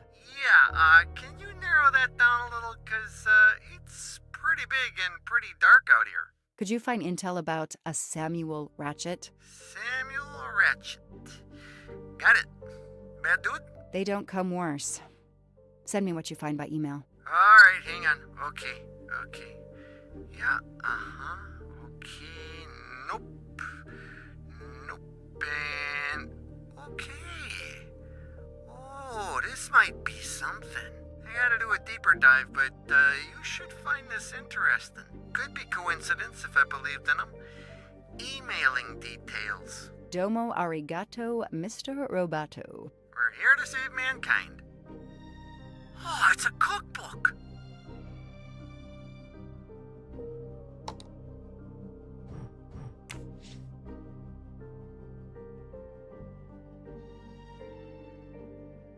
The Orient Express. I'm gonna print these tickets and put them on the board.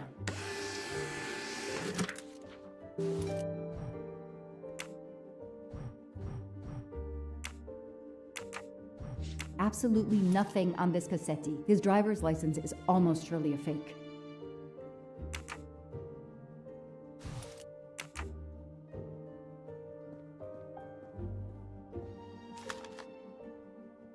The Orient Express departs from Istanbul next week. Interesting.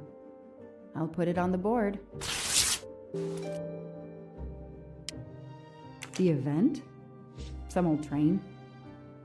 But that face, that man.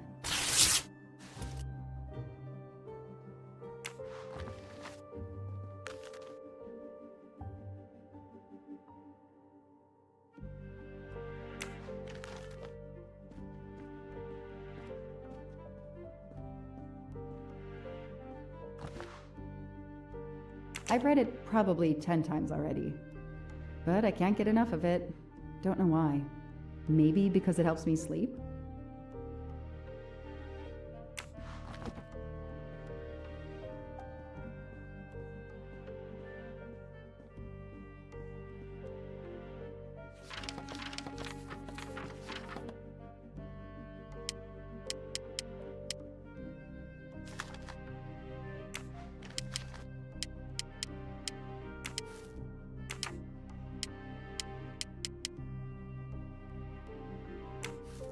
I know that face. That's John Armstrong's driver.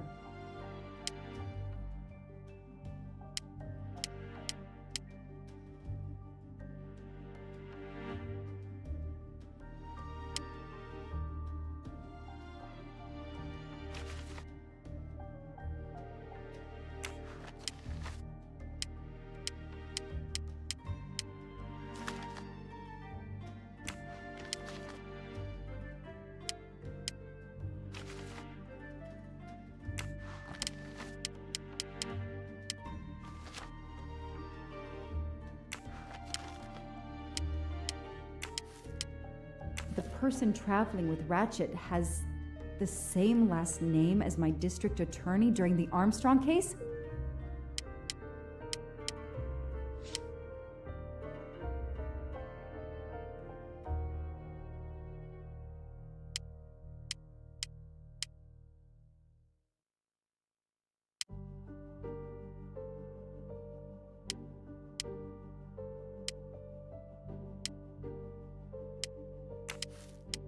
Foscarelli will be on the Orient Express next week.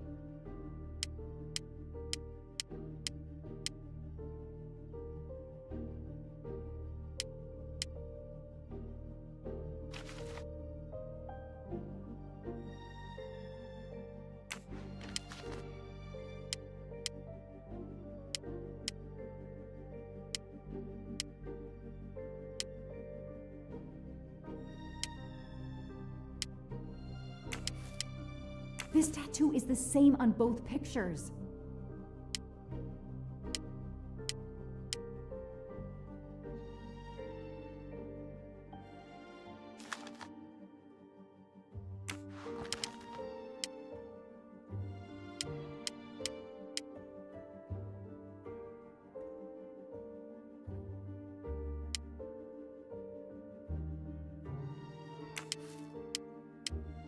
This is Ratchet's ticket.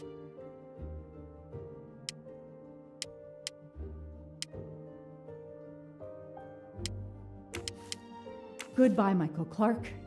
Hello, Samuel Ratchet, the man who stole your identity and your life.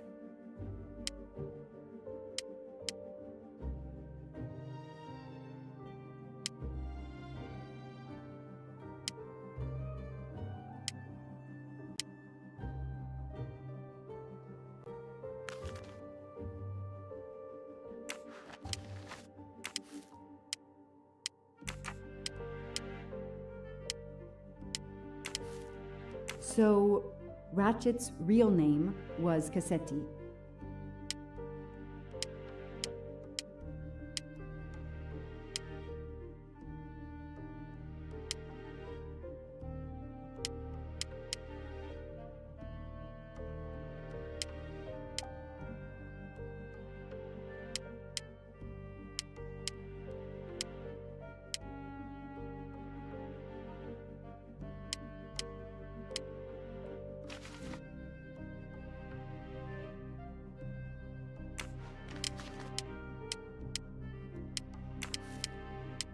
Next week, a certain Edward Masterman will be on the Orient Express.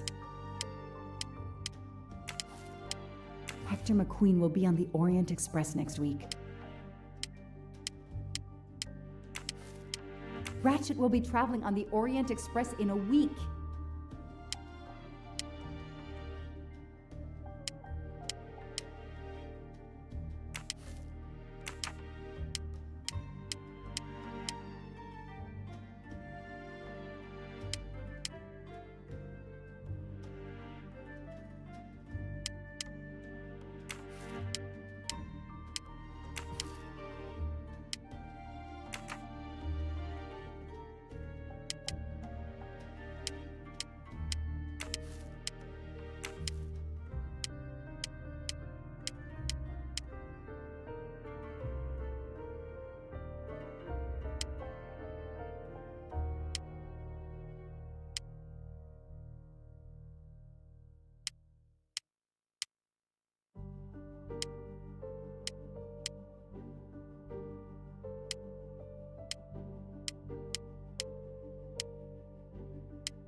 Ratchet. He's the son of my former DA. He goes on the evidence board.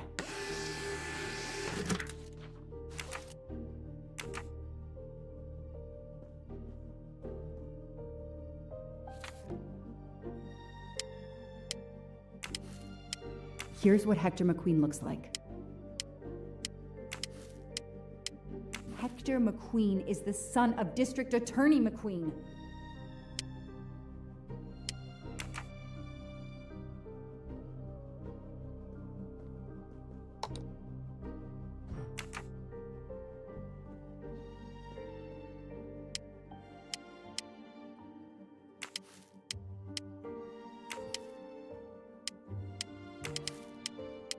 This guy works for Ratchet, and if that's a coincidence, I'll eat my badge.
Mr. Ratchet, you didn't just steal statuettes. What recent information does the database have on you?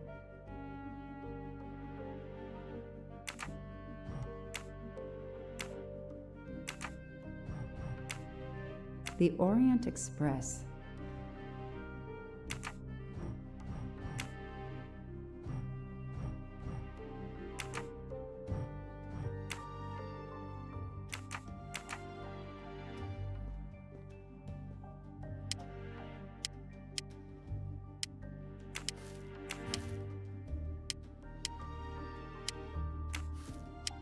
As Ratchet is alive, the dead man can only be Noah. Damn, Ratchet is taking the Orient Express next week. McQueen, the district attorney's son, is too. Foscarelli, the Armstrong chauffeur, is too. It can't be a coincidence. McQueen and Foscarelli must have decided to take revenge and will undoubtedly attack Ratchet on this train. I have to be on the Orient Express to stop them. And above all, I must stop Ratchet. But I can't do it in Istanbul because there's no extradition treaty with the United States. Ratchet can never be judged in the US without an extradition treaty. I'll have to wait until he's in Paris to have him arrested.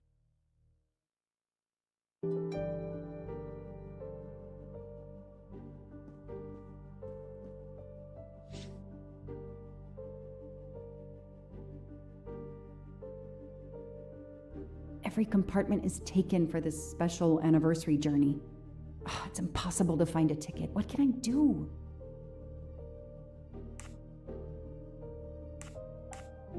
Let's find out who's traveling on the Orient Express. Time to call Braid.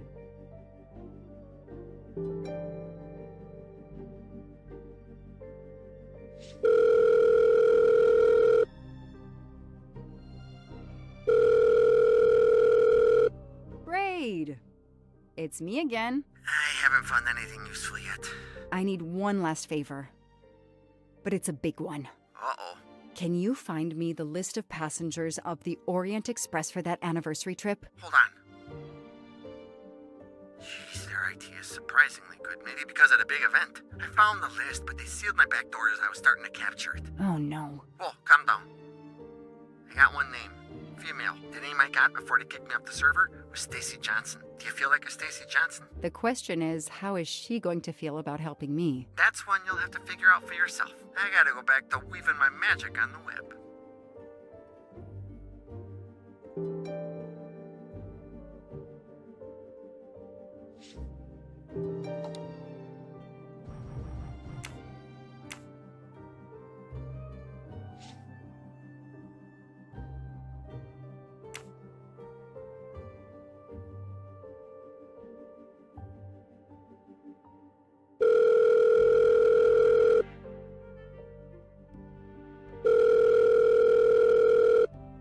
Oh, is this Stacy Johnson? Who's asking?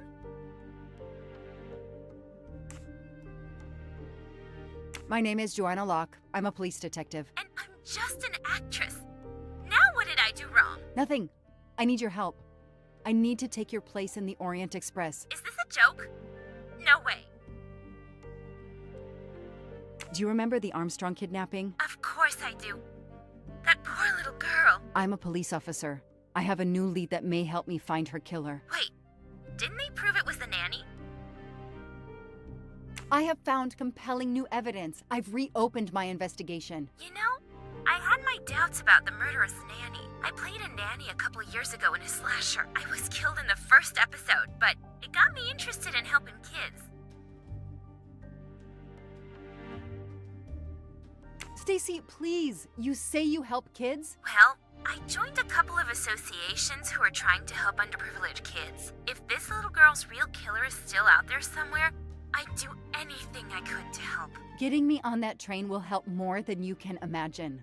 So, you want my ticket for the Orient Express? But I booked it months ago. I was so much looking forward to this trip.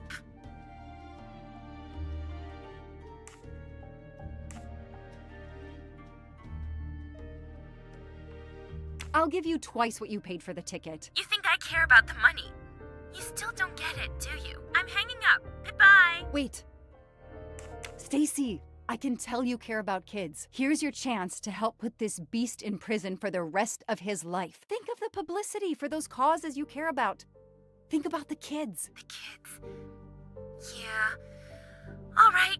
We'll do it for Daisy and the kids who suffer. I'll take care of changing the tickets to your name and send it to you. Get him. Make him pay. I will. Thank you so much.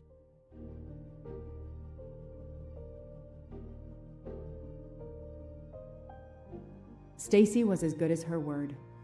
I received the ticket. I called my chief to let him know I was taking my vacation time. I had coming. I flew to Istanbul. I was finally going to nail the monster responsible for Daisy Armstrong's death, Michael Clark's death, even his accomplice, and, I suspected, so many others as well. You know the rest.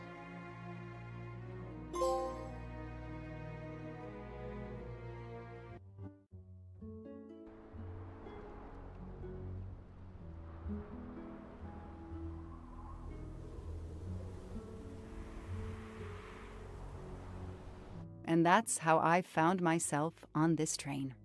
On Ratchet's trail. The rest, you know. My identity is easily checked with the Berkshire Police. Thank you for your detailed account, Mademoiselle Locke. In addition to giving us crucial details of the investigation, you have made it clear that there are many who might wish to see Ratchet dead.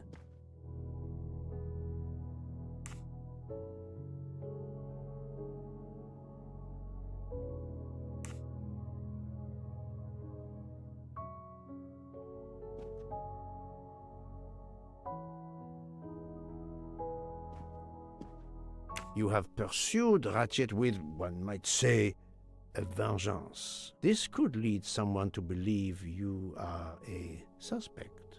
Mademoiselle, I admit that But your story is credible. I believe you are innocent. Yes, of course. That's clear. Thank you for believing me. I'd like to help in any way I can. Do not worry, Mademoiselle Locke. Already I see things more clearly. It's obvious whoever drugged you was trying to derail your investigation. You mean the person who did this to me is Ratchet's killer? Both Monsieur Michel and Fraulein Schmidt had the means and opportunity to drug you. While you get your strength back, I intend to interview them. Excellent idea, my friend. All this excitement has whetted my appetite. I'm sure Mademoiselle Locke won't say no to a good, invigorating meal. What? No. I want to hear what the conductor and Fräulein Schmidt have to say for themselves. It is my duty to ensure the well-being of the passengers. If Dr. Constantine has no objection, I will escort you to the restaurant car. On the contrary, some food will do her the greatest good. Well, I'm still a little shaky. Mr. Poirot, will you please keep me informed about what you learn? You may be certain of it.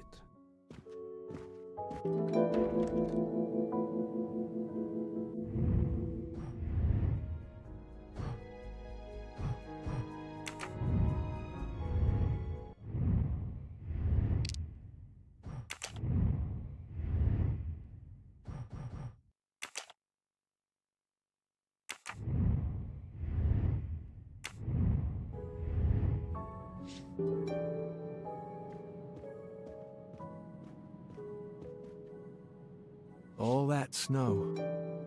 Are you familiar with the concept of entropy, Monsieur McQueen? Oh, Mr. Poirot, I didn't see you. Entropy? Randomness in a system or something? Yes, unpredictability. Even the best laid plans can go astray, thanks to something as simple as... An unexpected passenger? Perhaps. Or snow.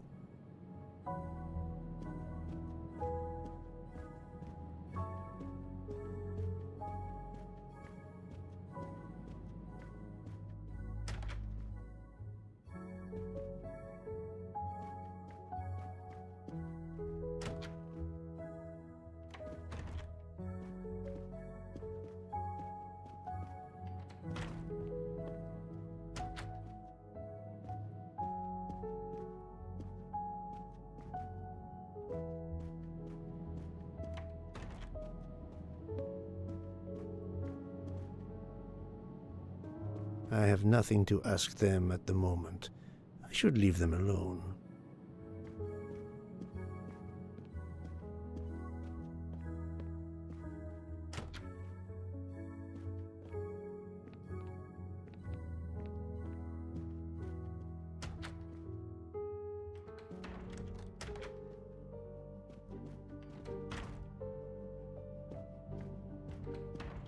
Good evening, Fräulein Schmidt. May I disturb you for a moment? You asked so politely, mein Herr, but I do not think I have a choice.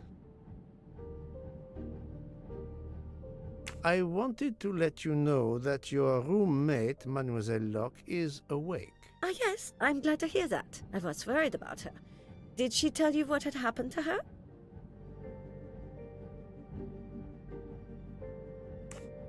Unfortunately, she doesn't remember much, but we found a residue of a sleeping pill in her cup of tea. Since you two were alone together in your room when she drank it, who else but you could have dragged her? Must I point out I do not make the tea on this train? You should question the conductor or the kitchen staff.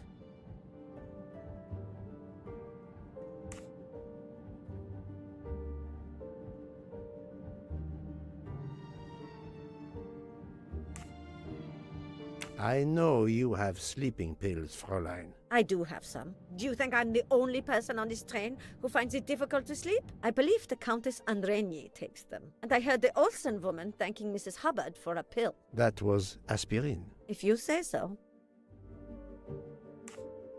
Mademoiselle Locke could have died. Whoever drugged her must not feel any empathy for their fellow human beings, given the dose that Mademoiselle Locke ingested. She was close to death. Oh my God. What did I do? I didn't want to hurt her.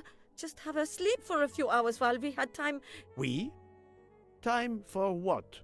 Time for what, Madame Schmidt? You think I feel nothing? Nothing? That poor little girl. Indeed, that poor little girl. Fräulein Schmidt is somehow connected to the Armstrong case.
think, Poirot. That is not a good answer.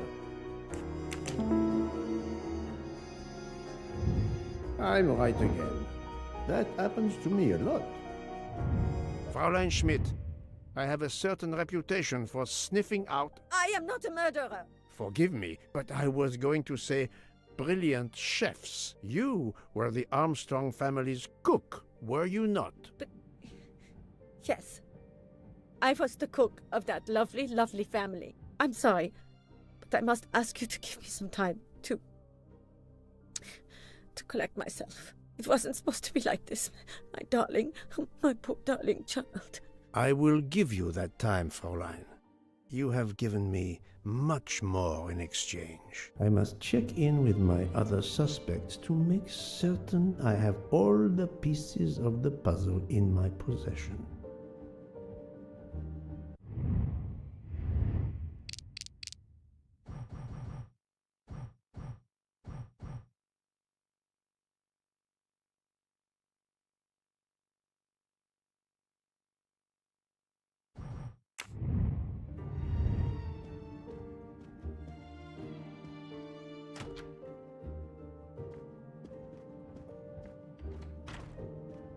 Can I get you something, Monsieur Poirot? Everyone is so tense. An aperitif soon, Monsieur Fauchet, with pleasure, when the matter is resolved.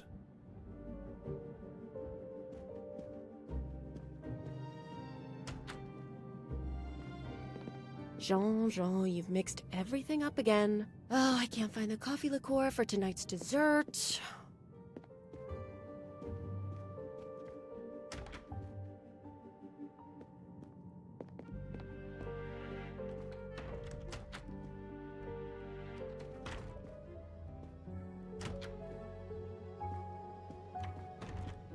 You're right, Mr. Book. This dessert is delicious. I'm glad we didn't wait for dinner. I promise the entrée will be superb as well. Detective Locke, you are recovering well, I see. Yes. I should be helping with the investigation. Do you know who drugged me? It is early yet for conclusions. When I return, then we shall see. Do not worry, Poirot. She is in good hands. Hotaru, Freya, and yours truly are looking after her.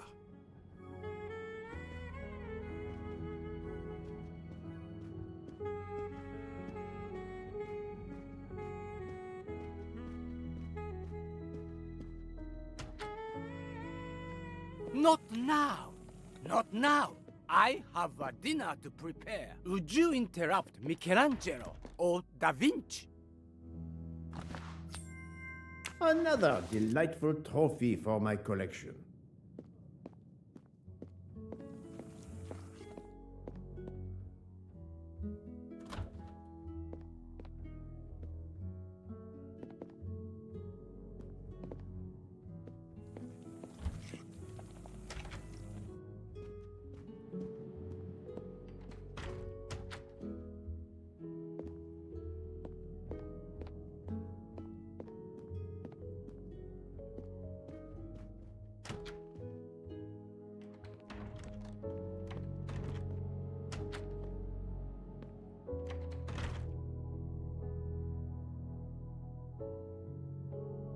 Good evening, Michel. Am I bothering you? You seem stressed. With everything that's going on, I must admit, it's difficult to be relaxed. Of course, I understand. Especially since we know that Detective Locke's tea was drugged before it was served to her. Detective? Come now, Michel. Surely you would have taken the opportunity to search her things and found her badge. Luckily, she woke up and was finally able to tell us her story. Hotaru boiled the water, Jean made the tea. I just brought it. Sir, it could have been any of the staff. Your defense is to accuse others?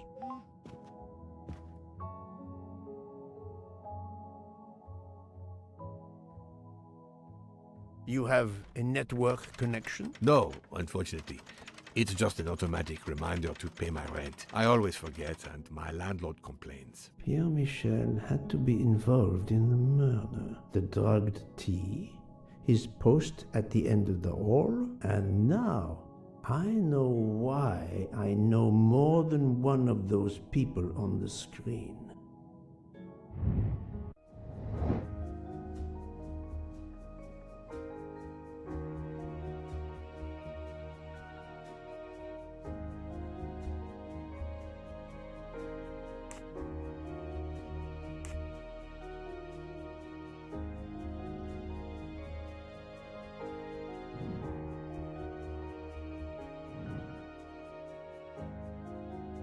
I do not think that's the right answer. Fantastic.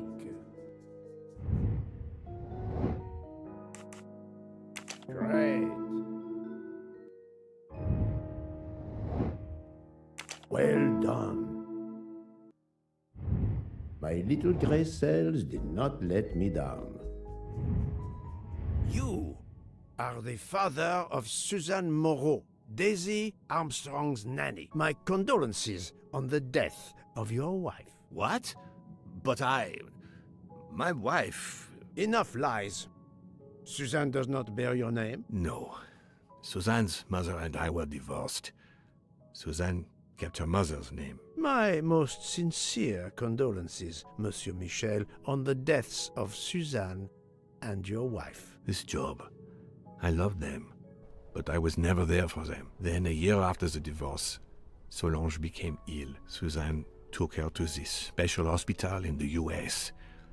Got that job as Daisy's nanny.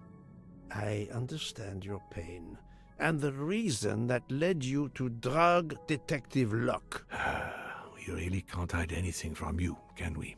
Many have been foolish enough to try and keep the truth from Hercule Poirot. Yes, I admit, I drugged the tea. But it was only to keep her quiet, until I could...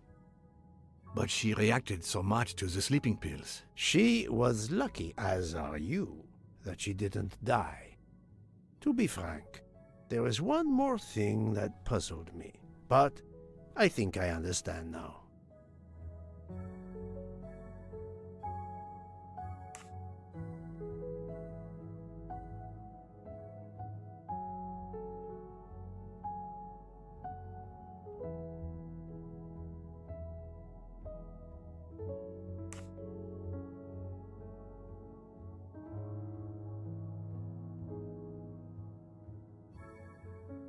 You have a certain fondness for Monsieur Hardman, no? Cyrus is a good friend, and I appreciate him a lot, but it's not that. Cyrus was my daughter's fiancé. I almost consider Cyrus as my own son. Of course, much more is clear now. I have been patient long enough. It is time to go and see what all the commotion is next door.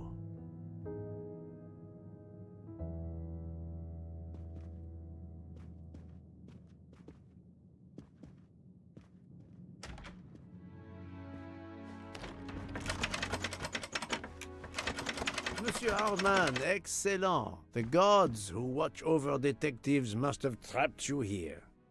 Why didn't they watch over me?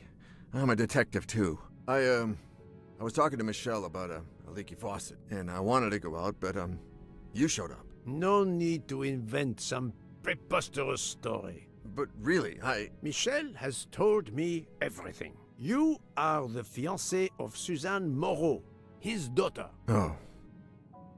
I see. Surely this is not a big surprise to you. No. Suzanne was the only woman I ever loved. And I failed her. We got into a spat. It was nothing, but I was too proud to apologize. We weren't speaking at all. Suzanne never really cared for that guy Noah. She would have forgiven me. If only... If only... If only. A common refrain between lovers who quarrel. Obviously, Pierre Michel and Fräulein Schmidt both drugged Detective Locke's tea, causing the overdose. No wonder she had so much trouble waking up. Time to report my findings to her and Book. Another golden moustache to treasure. I wonder if our master chef gets his recipes from a game.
So, my friend, tell me, you have something new? Mademoiselle Locke, I know who drugged you. Fräulein Schmidt and our conductor Pierre Michel both admitted putting sleeping pills into your tea. This explains your overdose. They are relieved you are recovering. Michel drugged a passenger? On behalf of the company, I offer my apologies to you, Mademoiselle Locke. Michel will answer for this outrage. Both of them? I was pretty sure about Fräulein Schmidt, but I admit that I did not suspect the conductor. I have uncovered multiple connections with the Armstrong case. Pierre Michel is the father of Suzanne Moreau, little Daisy's nanny, and Monsieur Hardman was Suzanne's fiancé. As for Hildegard Schmidt, she was the cook of the Armstrong family. What a coincidence, don't you think? But it's incredible! What are the odds that so many people linked to that tragic affair ended up on the same train? About the same as you winning the lottery, my friend. I wasn't the officer who interviewed Fräulein Schmidt back then, so she couldn't recognize me here on the train. How could they know who I was? There were other passengers who might have. Or she may have seen you when you visited the Armstrong home. It is now clear to me that some of the clues to this elaborate plot were staged for my benefit.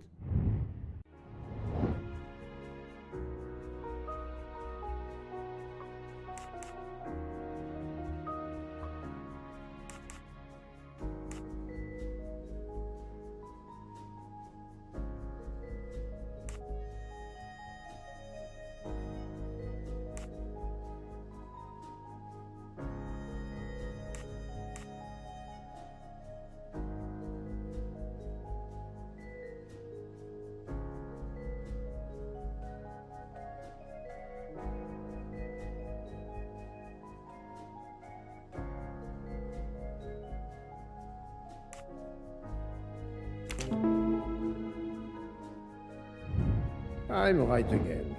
That happens to me a lot. Some clues and information collected so far could lead to a hypothesis. The murderer boarded the train in Vinkovsky, killed Ratchet, and then left the train immediately. How did you come to that possibility? Monsieur Hardman told me about a short man with a high-pitched voice who threatened Ratchet. Imagine for a moment that this man, wearing a wagon-lit conductor's jacket, killed him while Michel was on the platform at Vinkovsky. This murderer then hid the conductor's jacket in Detective Locke's room, then fled before the train left. Why choose Detective Locke's room? Why, indeed. Let me re-explain from the beginning.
voilà.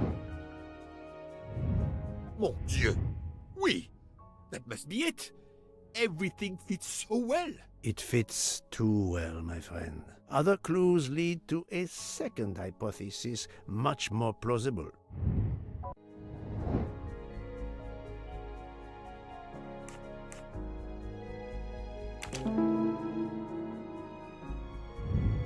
That was easy.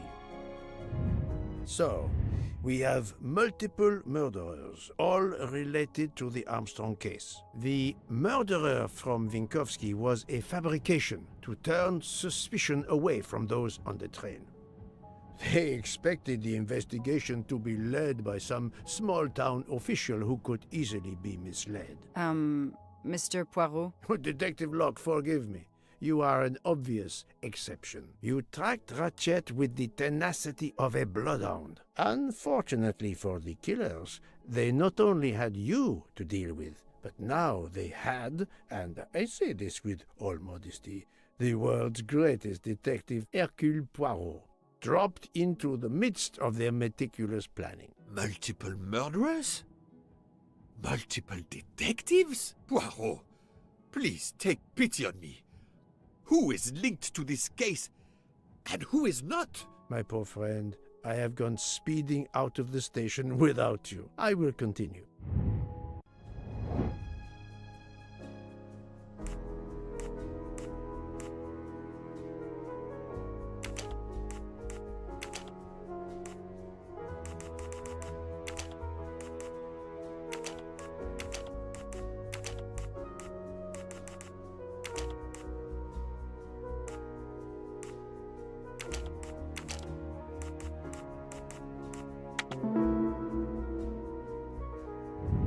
That's the right answer.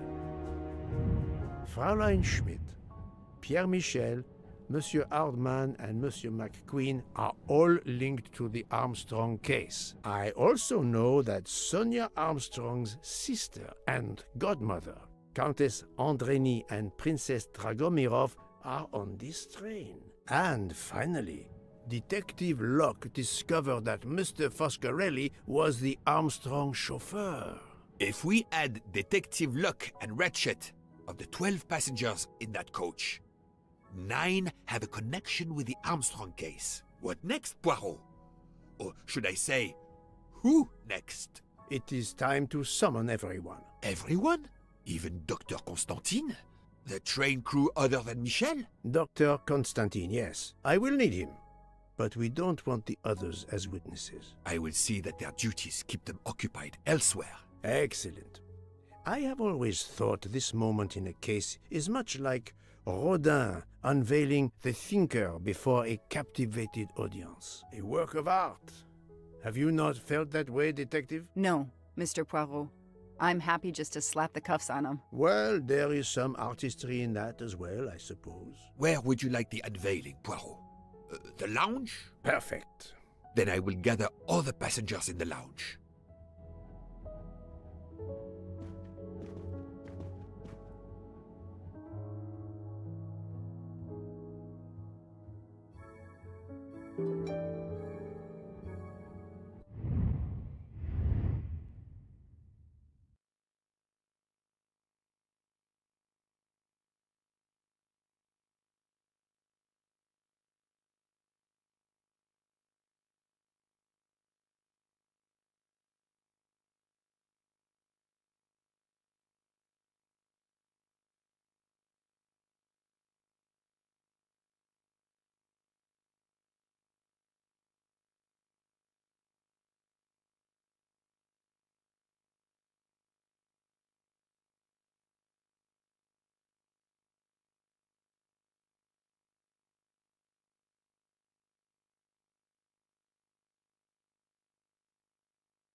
Monsieur Book, are the train crew locked in their quarters? Yes, they are. Then the stage is set for the final act. Ladies and gentlemen, I have gathered you together to hear my reconstruction of the murder of Samuel Edward Ratchet, also known as Cassetti. There is not one, but two possible solutions of the crime. I shall put them both before you, and I shall ask Monsieur Book and Dr. Constantine here to judge which solution is the correct one. Two solutions? Mr. Poirot, I am hardly qualified. Nevertheless, your assistance is required.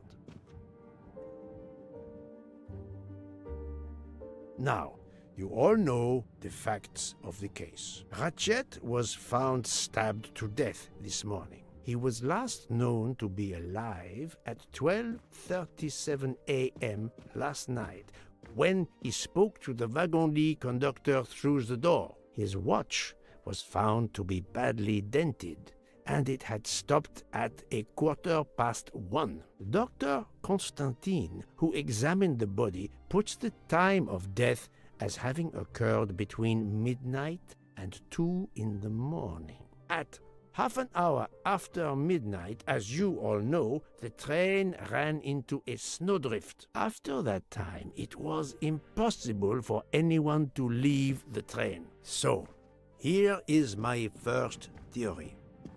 The enemy, as Ratchet expected, joined the train at Vinkovsky by the door left open by Captain Arbuthnot and Monsieur McQueen, who had just descended to the platform. He was equipped with a wagon-lit jacket, which he wore over his ordinary clothes, and a pass key which enabled him to gain access to Ratchet's compartment in spite of the doors being locked. Ratchet was under the influence of a sleeping draught. This man stabbed him with great ferocity, 12 wounds in all. He left the compartment through the communicating door to Madame Hubbard's compartment. Yes, that's so.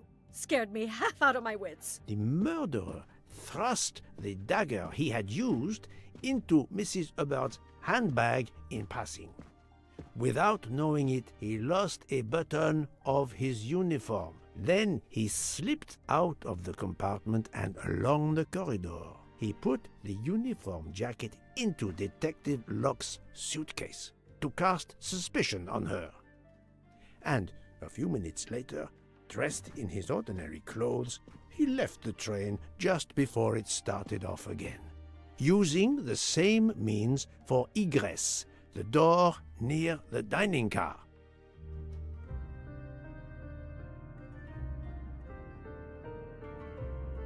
That is the first hypothesis. But there's a second. For that, we must examine the motive for the crime. Why was Ratchet killed? The motive is clear. Revenge, of course. Nothing was stolen, and we know that Ratchet had made many enemies. This was a premeditated crime, meticulously planned.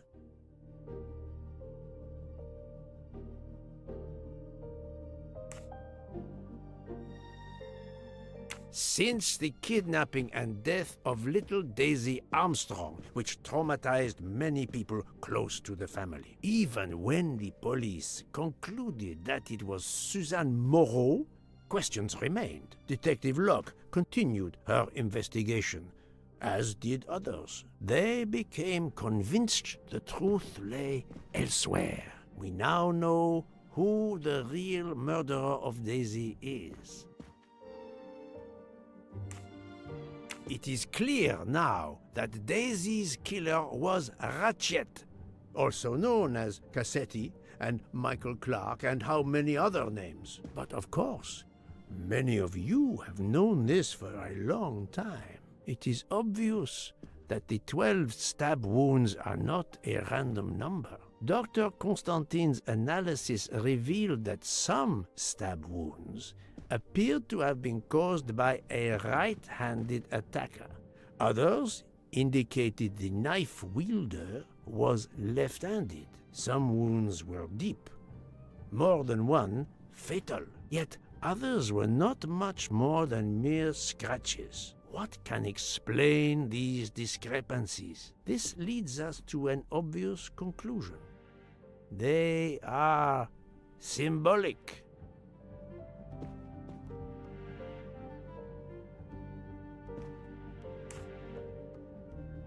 Come now, Poirot. Daisy was 3 years old. 12 stabs. 12! The same number as a trial jury in the United States. But not just a jury of 12 members condemning him to death, but 12 executioners as well. This self-appointed jury had meticulously planned for everything except Snow. Snow. The avalanche that stopped us, as well as the presence of not one but 2 detectives on the train. They had to improvise, to hastily add clues and false leads.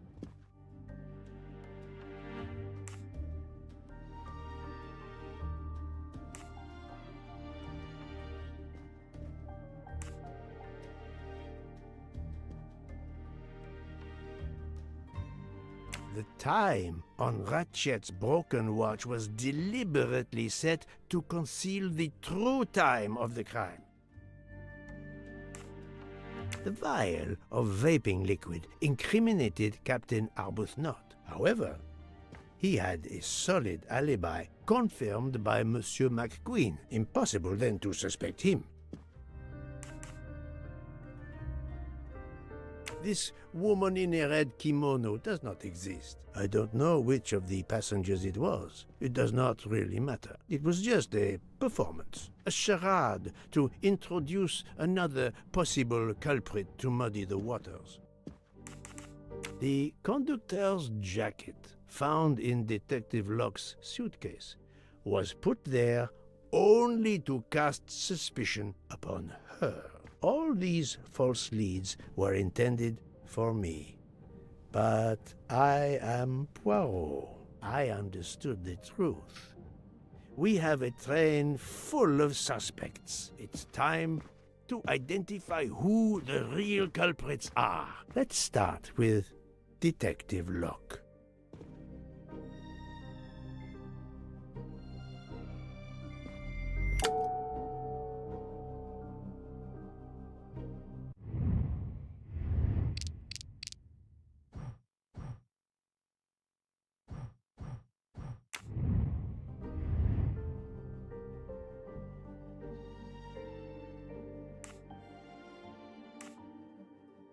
Planting the conductor's jacket in her suitcase was an attempt to implicate Detective Locke, but she couldn't fake her drugged condition.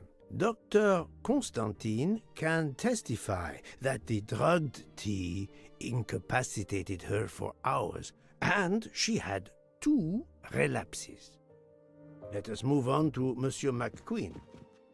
When I told him about Cassetti, he looked very surprised that I managed to make the connection between him and the Armstrong case. He told me, "But I thought we had..." I think he meant...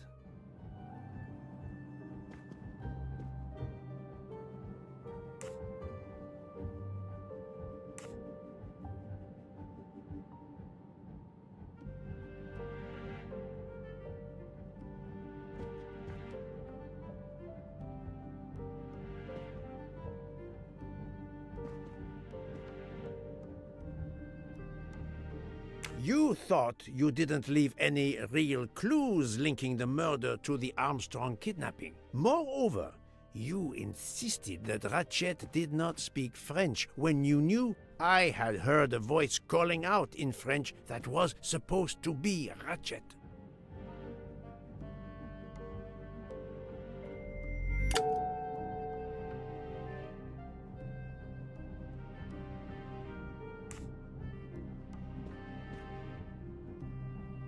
You took some pleasure in leaving me false clues, I think. It was quite annoying.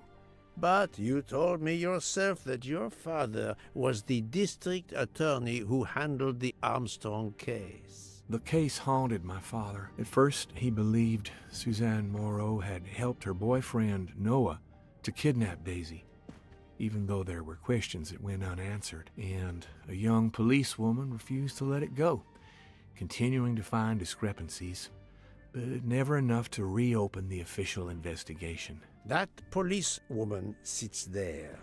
Her name is Joanna Locke. Then tell him. Tell him how in the end my father believed you, how he resigned a job that he loved, racked with guilt that he may have let that monster go free. He died young, broken, his faith in justice broken. That's what Ratchet did to him. Thank you for your honesty, Monsieur McQueen. Your father is one more victim of the man who called himself Ratchet. Now, I will turn to Ratchet's valet, Monsieur Masterman.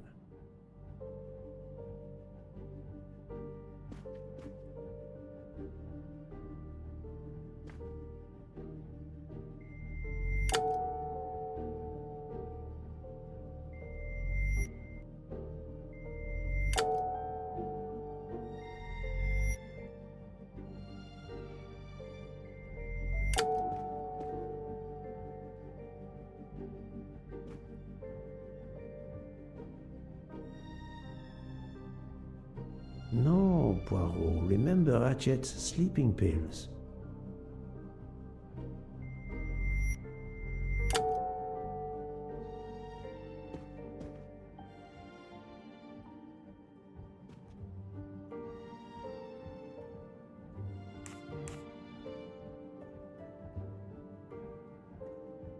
Ratchet sensed danger close to him and naturally wanted to stay awake. You gave him sleeping pills without his knowledge. Once he was sound asleep, you could do what you had to do in peace. Sir, I'll tell you the truth. I was Colonel Armstrong's adjutant in the war, sir, and afterwards, I was his valet in New York. I'm afraid I concealed the fact this morning. It was very wrong of me, sir, but I knew how suspicious it would look. Is that all you have to say? That's all, sir. Now, to leave no suspicious stone unturned, let us move on to Monsieur Bouc. What? Me? A suspicious stone?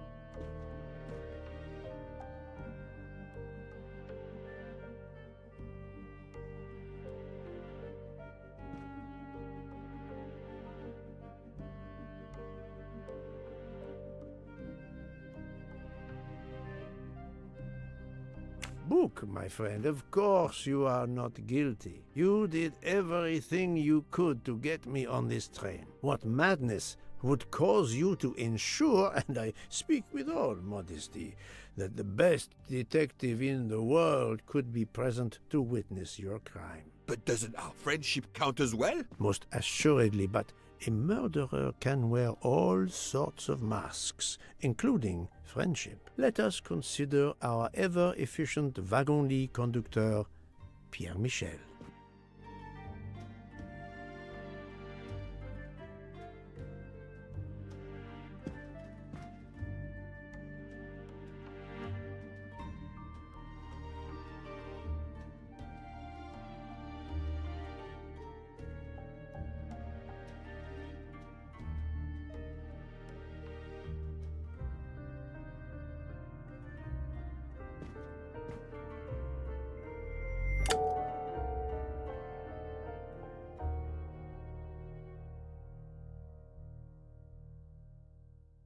Your admission that you drugged Detective Locke immediately incriminates you, but the murder could not have been possible without your very capable assistance. Your knowledge of train procedures made the murder possible, and your position in the corridor of the train allowed you to be the perfect alibi for several passengers. And your motive? Suzanne Moreau, Daisy Armstrong's poor nanny, who was wrongly accused and committed suicide, was your daughter. C'est un foiré. He got what he deserved. My poor daughter has finally been avenged. My Suzanne. My child. Let's move on now to Monsieur Hardman, one of 3 detectives on this train.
Monsieur Hardman, I think you are a real detective, but you were never hired by Ratchet. Your alibi was that you were watching the corridor to protect Ratchet, which, of course, you never did. You protected Pierre Michel.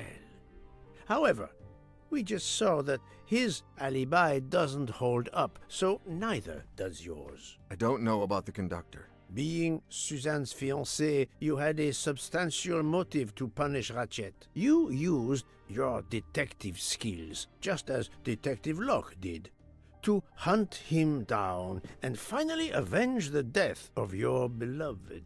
That's right, Mr. Poirot. I do have some detective skills. I never doubted it.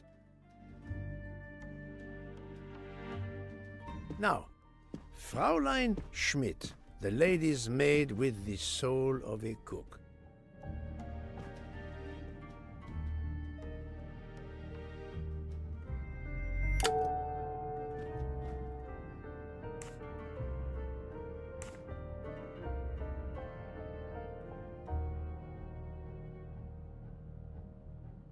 Fraulein Schmidt, you told me of your remorse for drugging Detective Locke. I believe you are sincere.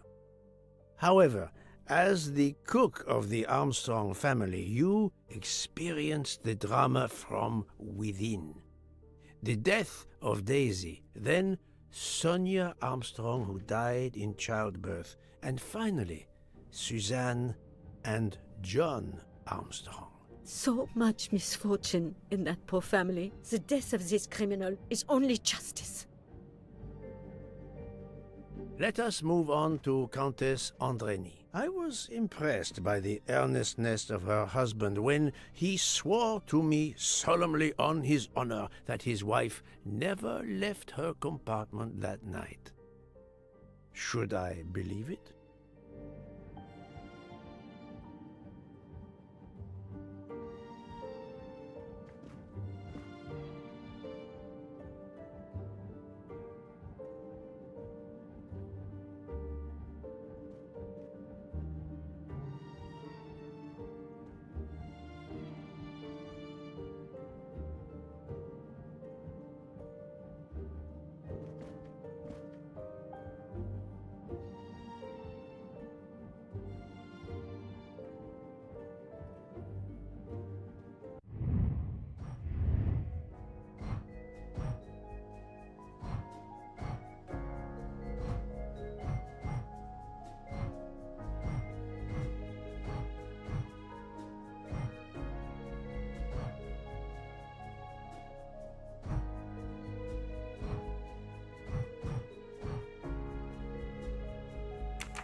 Even if it seems logical, it's more complicated than that. I believe Countess Andreni.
Countess Andreni, being Sonia Armstrong's sister, you had every reason in the world to want to avenge her. But you were incapable of stabbing someone, even after what he had done to you and your family. The night of the crime, you simply took a sleeping pill. I appreciate the irony that nearby, Detective Locke was also in a drugged sleep. When you awoke, you thought the nightmare was over. Rudolph? Hush, my love. Hush. Excellent transition. I was coming to you, Count Andreni.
No, Poirot, you're dreaming. Wake up.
"12 people, a jury.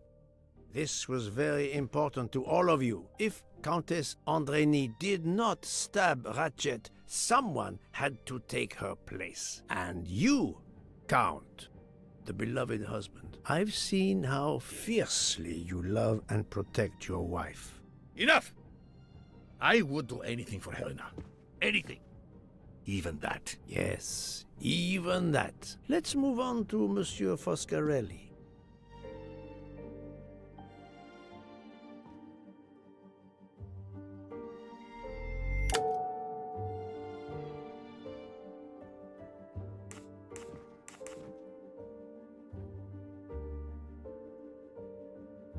Detective Locke found out that you were the Armstrong chauffeur, and that you planned to travel on the same train at the same time as Ratchet. That is what made her decide to obtain a ticket as well. Unfortunately, she could not prevent the murder. Have you lost your tongue, Mr. Foscarelli? Oh, Daisy. She was the delight of the house. Tonio, she called me. And she would sit in the car and pretend to drive me. And you, Mademoiselle Olson, a champion for the immigrants, a worthy calling.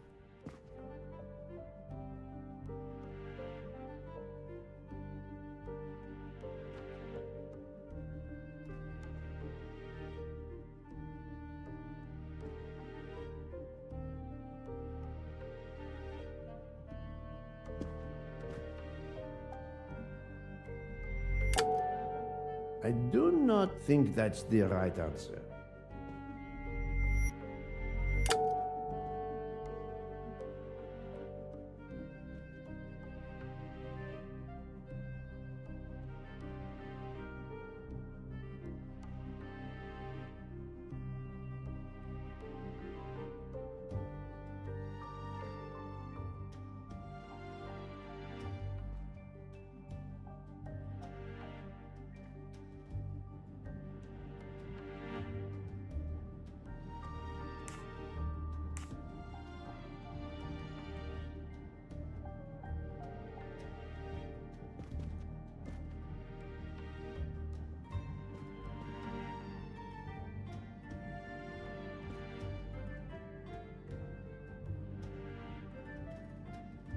Mademoiselle Olson, you supported Madame Hubbard's story about her connecting door latch, a story that I later demonstrated to be impossible. So, you deliberately lied to me, and you also lied about Mademoiselle Debenham's whereabouts.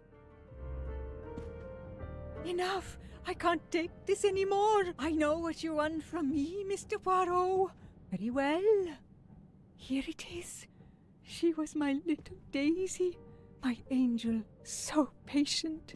When I patched a scrape or took her temperature, that was my job. But she was so much more to me. She was a shining light in an ever-darkening world. I've tried to honor her by caring for children who have lost everything. Thank you, Mademoiselle Olson. You too shed light on your part in this mystery. You were Daisy Armstrong's nurse.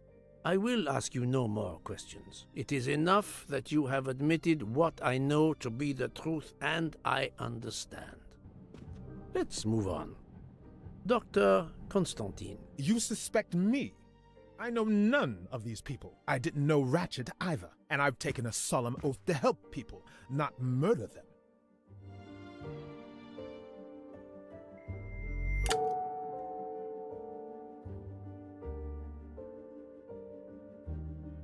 You are one of the few people in this room not to have any connection with the Armstrong case. Moreover, your alibi is confirmed by Monsieur Bouc, whom I would trust with my life. That is very kindly said, my friend. We now come to Mademoiselle Debenham and Captain Arbuthnot, whose relationship was not in doubt from the moment I inspected your room at the hotel. You have a bloody nerve.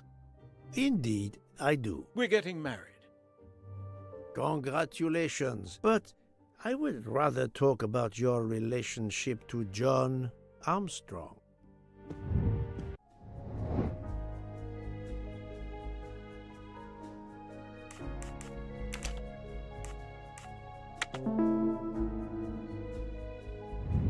I'm right again. That happens to me a lot.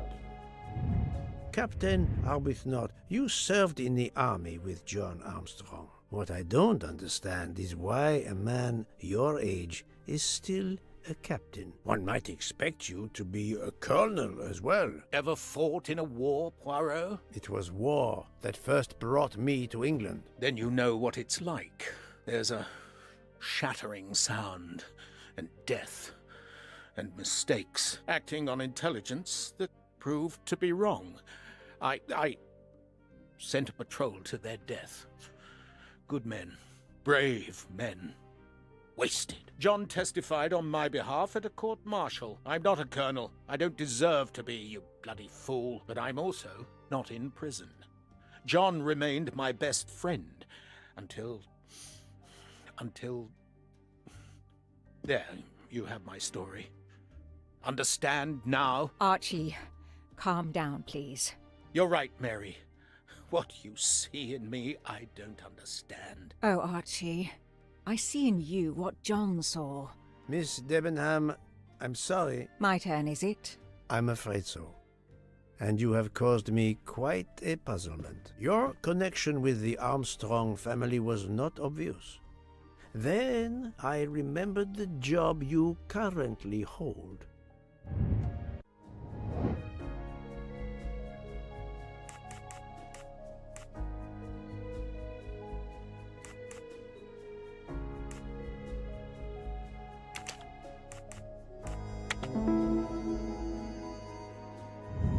My little gray cells did not let me down. You were the teacher of...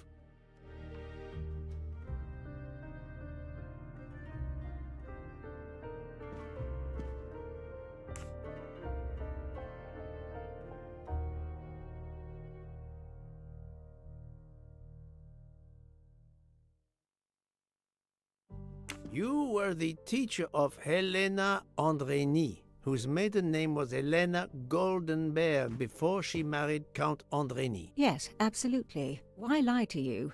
She was an excellent student. Captain Arbuthnot.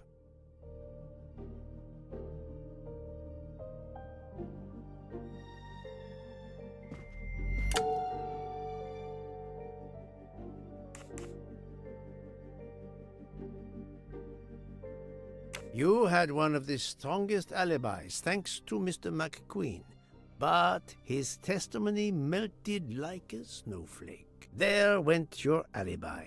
Poof! Unless you have another one. As for you, Mademoiselle Debenham,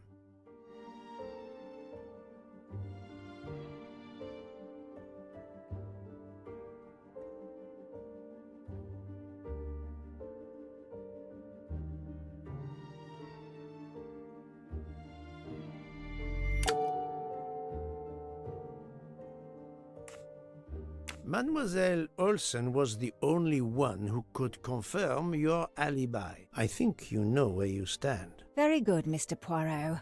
Are you satisfied? I will be, soon. Now I must turn to Sonia Armstrong's godmother, Princess Dragomirov.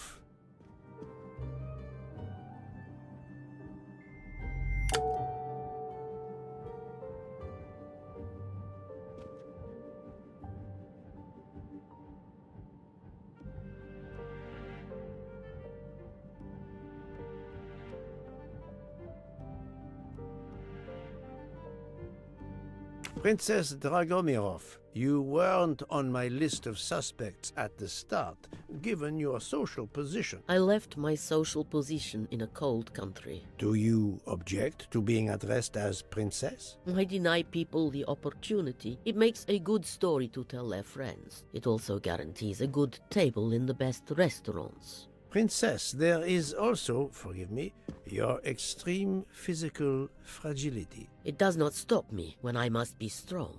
Indeed. Of more importance, though, is the fact that you're the only left-handed person on the train. And the single blow to ratchet from a left-handed person was very, forgive me, weak. Finally, I'm afraid I know the alibi that you shared with Fraulein Schmidt is false. You have been very thorough, sir. I hope you will permit me to say we are much alike. I am honored. Now it is time to end with Mrs. Hubbard, or should I say,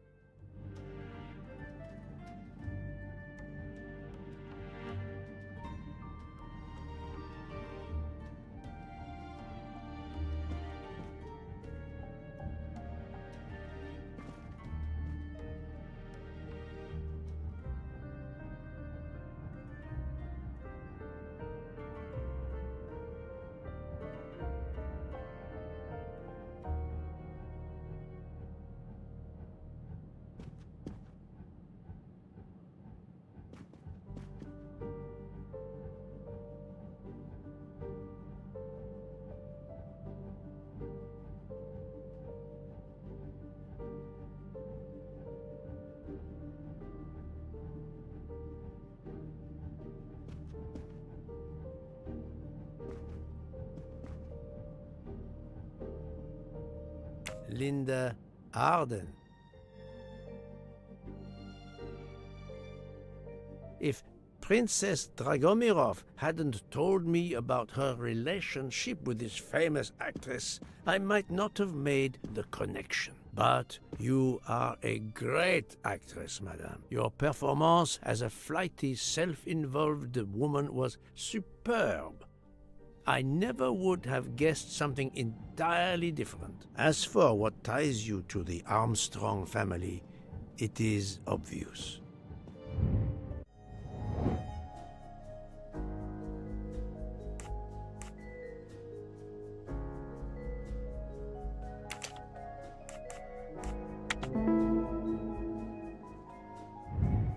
That was easy. Mrs. Hubbard, you are the mother of Sonia Armstrong and Mrs. Andreni.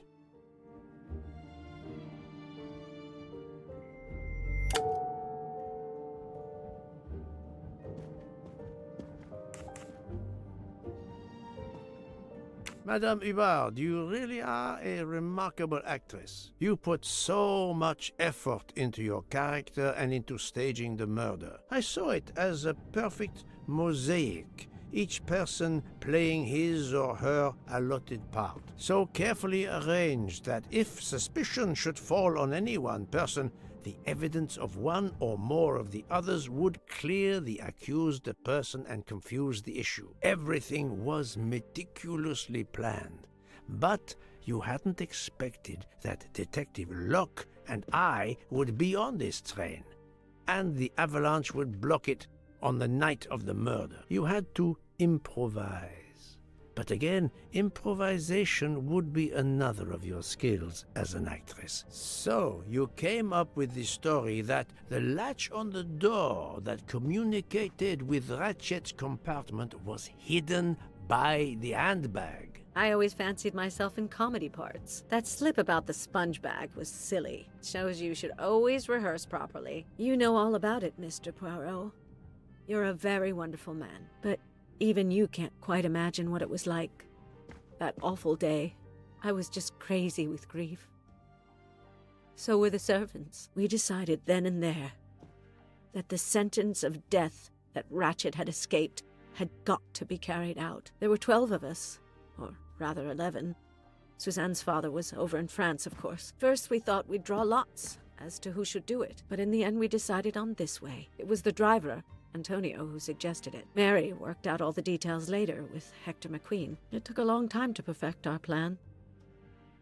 We first had to track Ratchet down. Hardman managed that in the end. Then we had to try and get Edward and Hector into his employment. Well, we managed that. Then we had a consultation with Suzanne's father. Captain Arbuthnot was very keen on having 12 of us. He seemed to think it made it more orderly. He didn't like the stabbing idea much, but he agreed that it did solve most of our difficulties. Well, Suzanne's father was willing. Suzanne had been his only child. We knew from Hector that Ratchet would be coming back from the east sooner or later, by the Orient Express. With Pierre Michel actually working on that train, the chance was too good to be missed. My daughter's husband had to know, of course, and he insisted on coming on the train with her. Hector wrangled it so that Ratchet selected the right day for traveling when Michel would be on duty. And then, at the last minute, you came. For the rest of the story, you worked out everything, Mr. Poirot. You were right about all of us. What are you going to do about it? If it must all come out, can't you lay the blame upon me, and me only? I would have stabbed that man 12 times willingly. It wasn't only that he was responsible for my daughter's death, and her child's, and that of the other child who might have been alive and happy now. It was more than that. There had been other children kidnapped before Daisy, and there might be others in the future. Society had condemned him. We were only carrying out the sentence, but it's unnecessary to bring all these others into it, all these good, faithful souls. You are a director of the company, Monsieur Bouc. What do you say?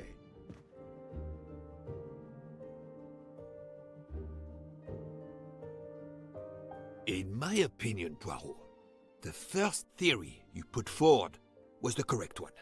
Decidedly so. I suggest that is the solution we offer to the police. You agree, Doctor? Certainly, I agree. As regards the medical evidence, I think that I made one or two fantastic suggestions. Then, having placed my solution before you, I have the honor to retire from the case.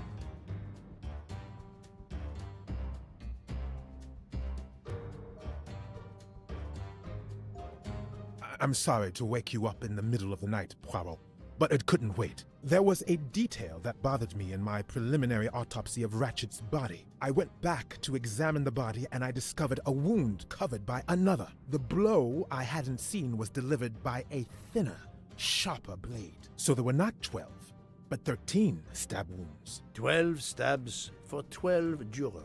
It doesn't work with 13 wounds. The symmetry is destroyed. It can't be one of the culprits who stabbed him twice? Doctor, a different knife was used. There is only one explanation.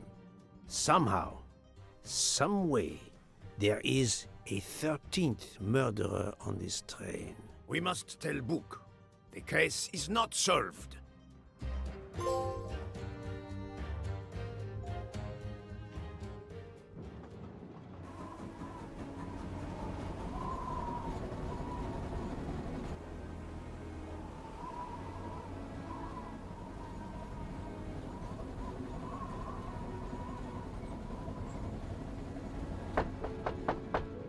Please, come in. Ah, Bouc. I see we are moving at last. Yes. The way was finally cleared while we slept. If all goes well, we will arrive in Venice this evening. The train will be there for several hours for refueling and reprovisioning. What do we do with the 13th murderer? Do you have a lead? I thought about it. There is one clue that was left aside in my investigation. The diary I found in Ratchet's safe mentioned an appointment in Venice. Someone with the initials A.W. He will never keep the appointment. But there should be enough time. I must try to keep that appointment for him.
I think we should let Ratchet rest in peace.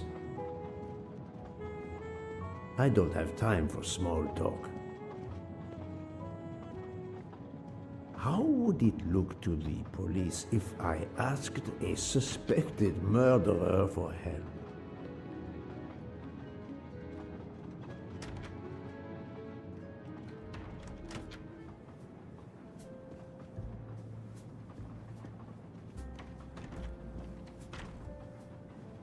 Doctor, a moment. Have you made arrangements for Ratchet's body? Yes, it will be collected by the Italian authorities when we reach Venice. The autopsy will be performed there. However, there is something odd. Oh? Since the train is French, jurisdiction must be shared. When I told them you were already on the scene, they have both agreed to support your investigation until we reach Paris. Ratchet's compartment will be sealed until we arrive there. All of those who conspired to kill Ratchet are to be confined to the train until then as well. So, thanks to you, I am the rope in a tug-of-war between two countries. Oh, but I thought you would want to be in charge. And isn't it odd we continue on our journey with a trainload of people that police consider potential murderers? Calm yourself, Doctor. It is not the first time I find myself in the middle. And to be honest, I welcome the chance to see this case through. It is fast becoming one of the most challenging of my career.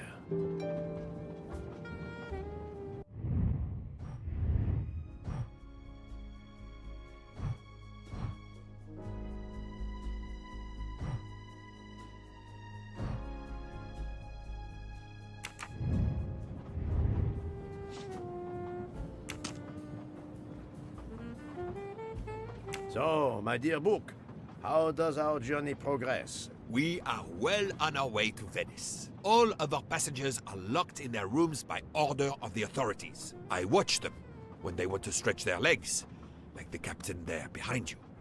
I see that you have the situation well in hand.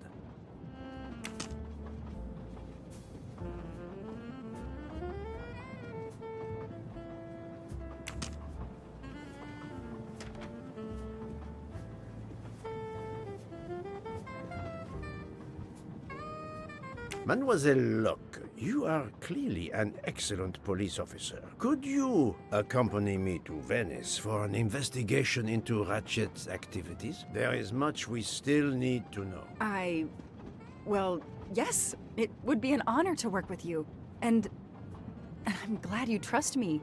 What do you have in mind? There was a notation in Ratchet's appointment book. He had an appointment. With who?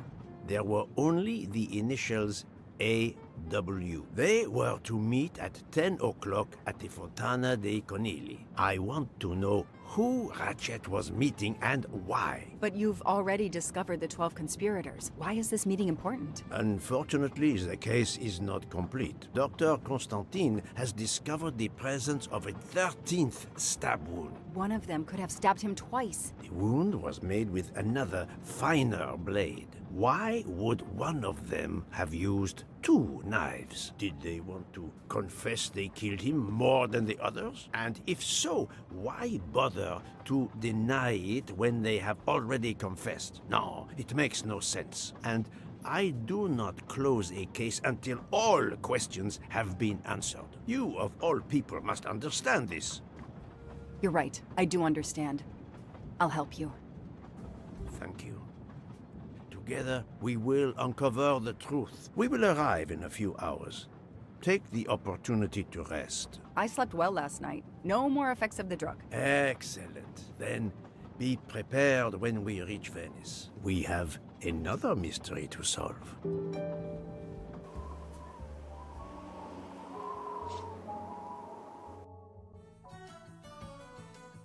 This is the third embarking dock, and no gondoliers available at all. With Carnival, you can't find a gondolier to cross that damn canal. They're all booked. The worst thing is that the fountain is just across this canal. We're almost there.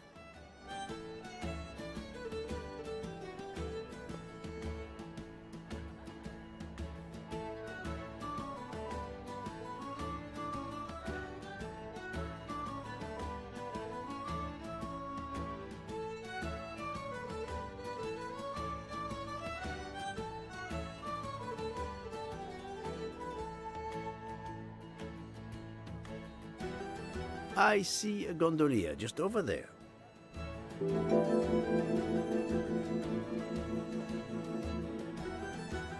I am sure this little problem will pose no challenge to you.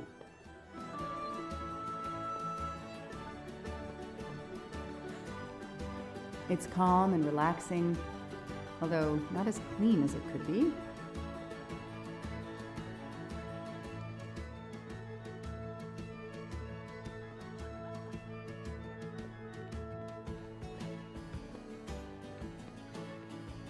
Every carnival, my friends and I mask, and every carnival, we lose one another.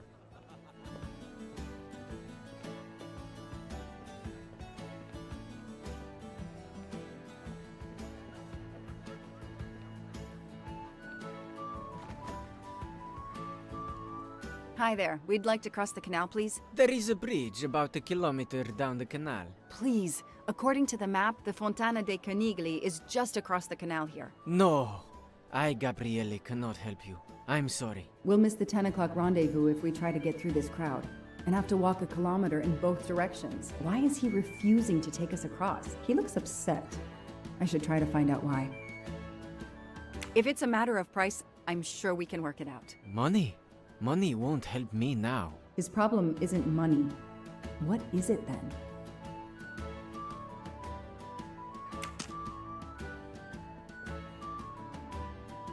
Bella Chiara, the beautiful Chiara. A beautiful name for a beautiful gondola.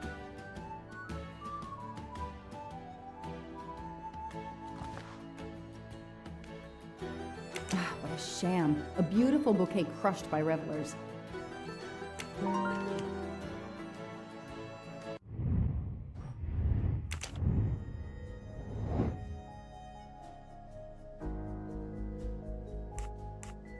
Come on, Joanna. That's a rookie mistake.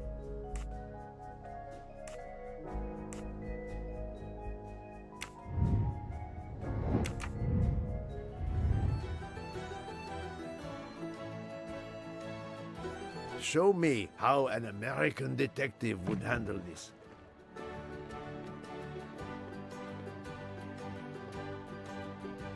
Ancora una volta sono dalla parte spagliata del canale per la festa. Sorry, I don't speak Italian.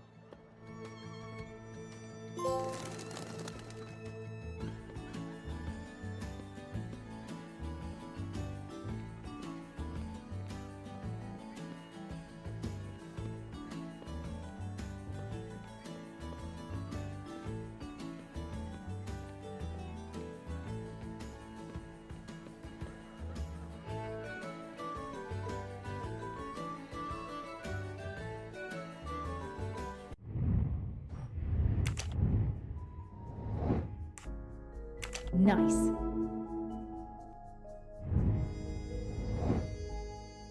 Not bad.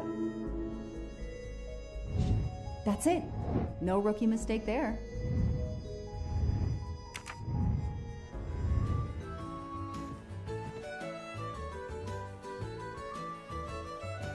I'm sorry you had a fight with Chiara. What? How did you know? I'm a detective. I'd like to help, if I can. If you have a spare engagement ring, detective, I'll take it. Ah, I see. You lost the engagement ring you were planning to give Chiara? Lost? It is worse than that. I threw it away in the canal. I bitterly regret this gesture. I now find myself without a girlfriend and without a ring.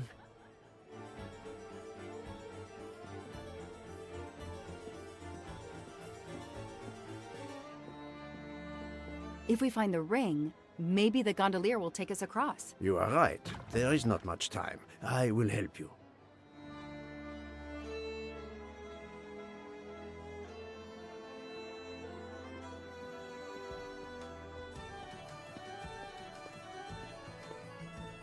It's impossible to find a gondolier during Carnival.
I don't need an empty soda can.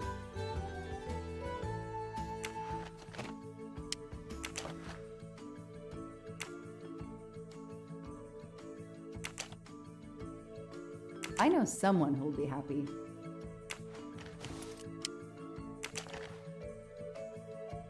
There are too many plastic bottles in the world.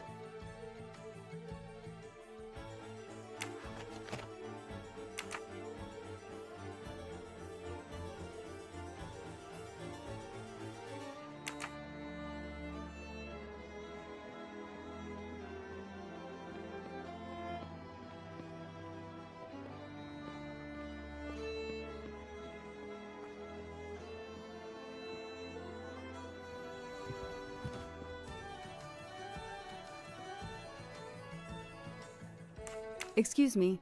I believe I have something that belongs to you. Mamma mia, grazie mille, signorina. With this, I can now win my Chiara's heart again. I know it. How to thank you? My friend and I need to get to the other side. We have a very important date at the Fontana di Conigli. Ah, yes. The rabbit fountain. Of course, I'll take you across. Then I will call Chiara. Hopefully she will forgive me. I'm sure she will. Well done, Detective Locke.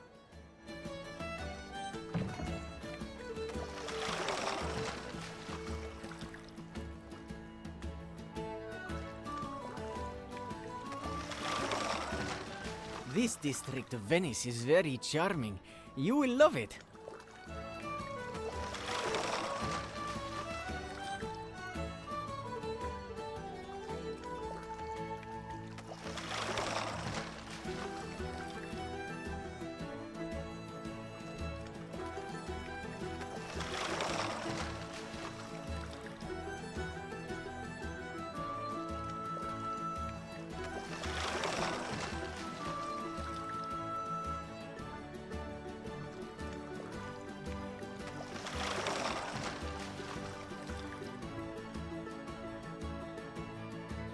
If it's not too much to ask, can you wait for us until we return? Yes, no worries.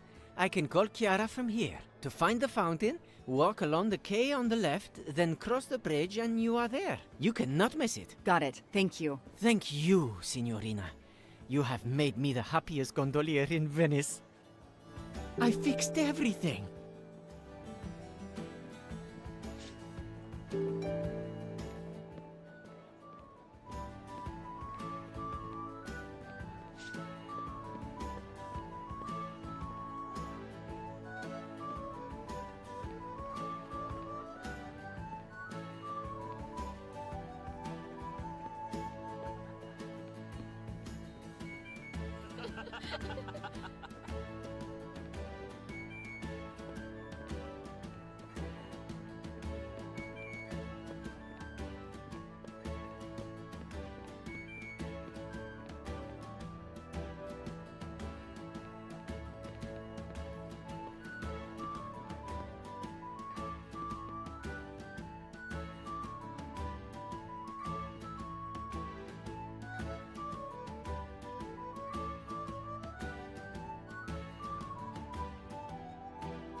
It's 9:55. The right time in the right place. Now AW just needs to show up.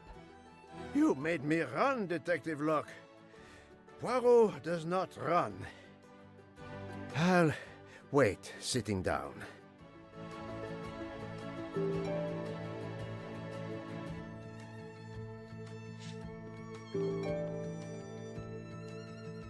Did you see anyone who could be AW? No, no one. But who knows what those masks and costumes are hiding?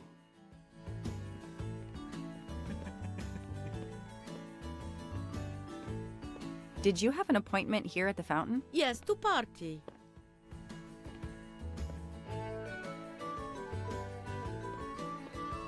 I have an appointment with you, don't I? No, dove la tua maschera?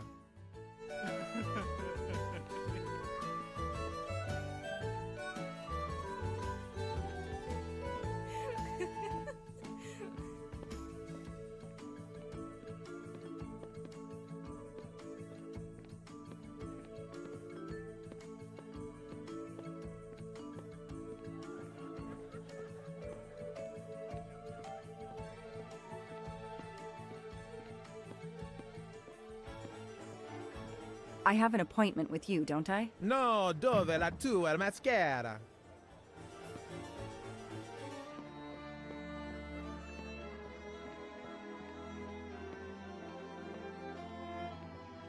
We have an appointment, I believe? I don't think so. I've never met you.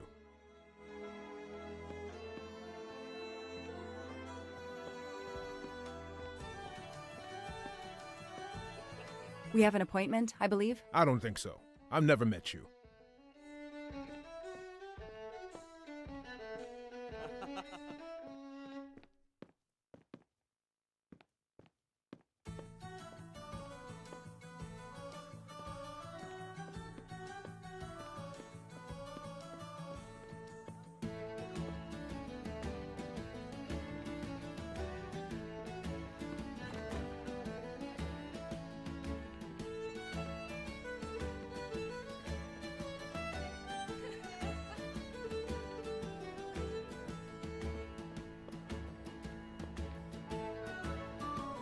Did you have an appointment here at the fountain? Yes, to party.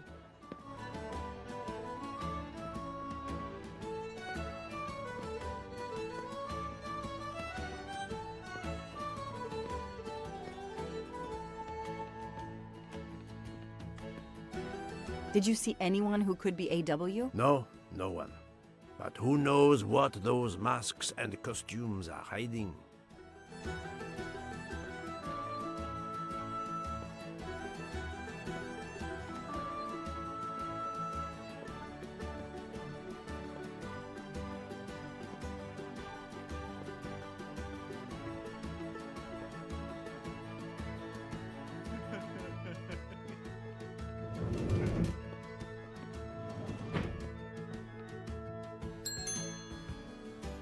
Nobody. The desk clerk must be asleep or off partying. If there's no one to help me, they won't mind if I help myself.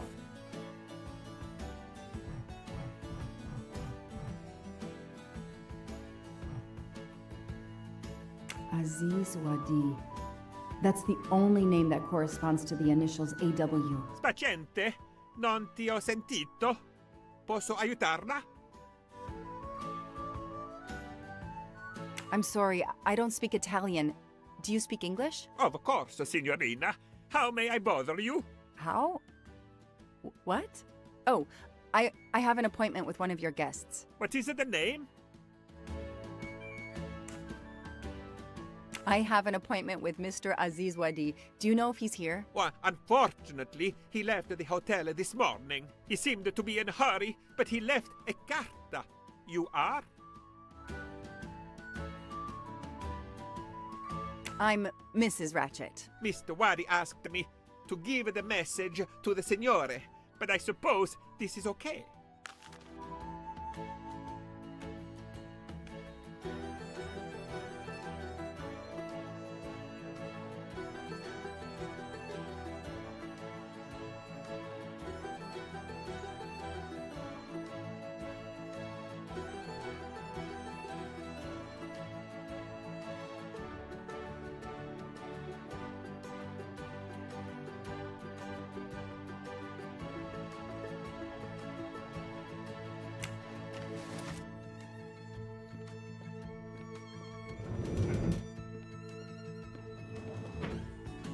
So, mademoiselle, was our mysterious A.W. here? No, but I managed to get his name, Aziz Wadi, and a letter he wrote for Ratchet. It seems to be a kind of riddle rhyme. Let me see. Well, Ratchet and Mr. Wadi must love this book to refer to it so much. Yes, I think we have to search and find the tracks that this person left for Ratchet to find him. I think so. Lead the way, Mademoiselle Locke.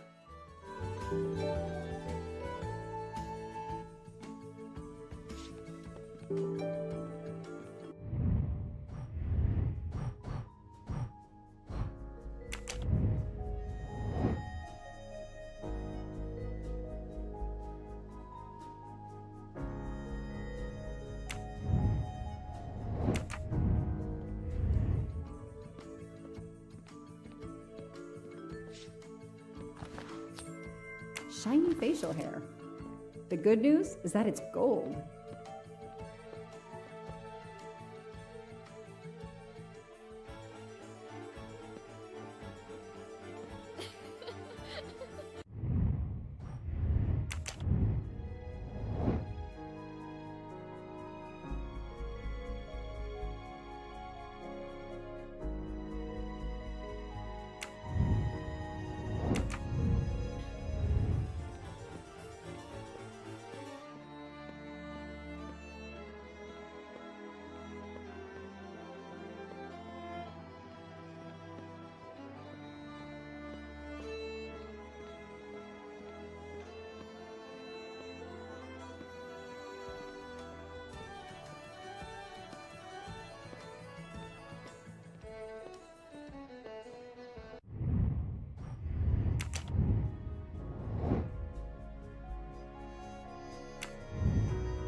Do you need help, Detective Locke? It looks like the writer of this letter is quoting Alice in Wonderland. No, I think it is a pastiche. Monsieur Carroll was a much better writer than this. It's a riddle. No, a map. Both. I think Mr. Wadi was worried their business might be known, and has given Ratchet directions to a new rendezvous point. Mr. Waddy's letter mentions a rabbit. The rabbit fountain is an obvious starting point. I believe the letter refers to this place. We have a reference to hats in the letter. Where can we find hats? If we follow the letter, our next landmark will be a cat. A real cat is not likely. Let's try to find a picture or a sign with a cat. A place with playing card soldiers. It sounds like a metaphor. What place could make us think of soldiers? The last paragraph suggests a door that requires a passcode. If I understand correctly, this code will be made up of numbers that we will find along the way.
The last paragraph suggests, if I understand correctly,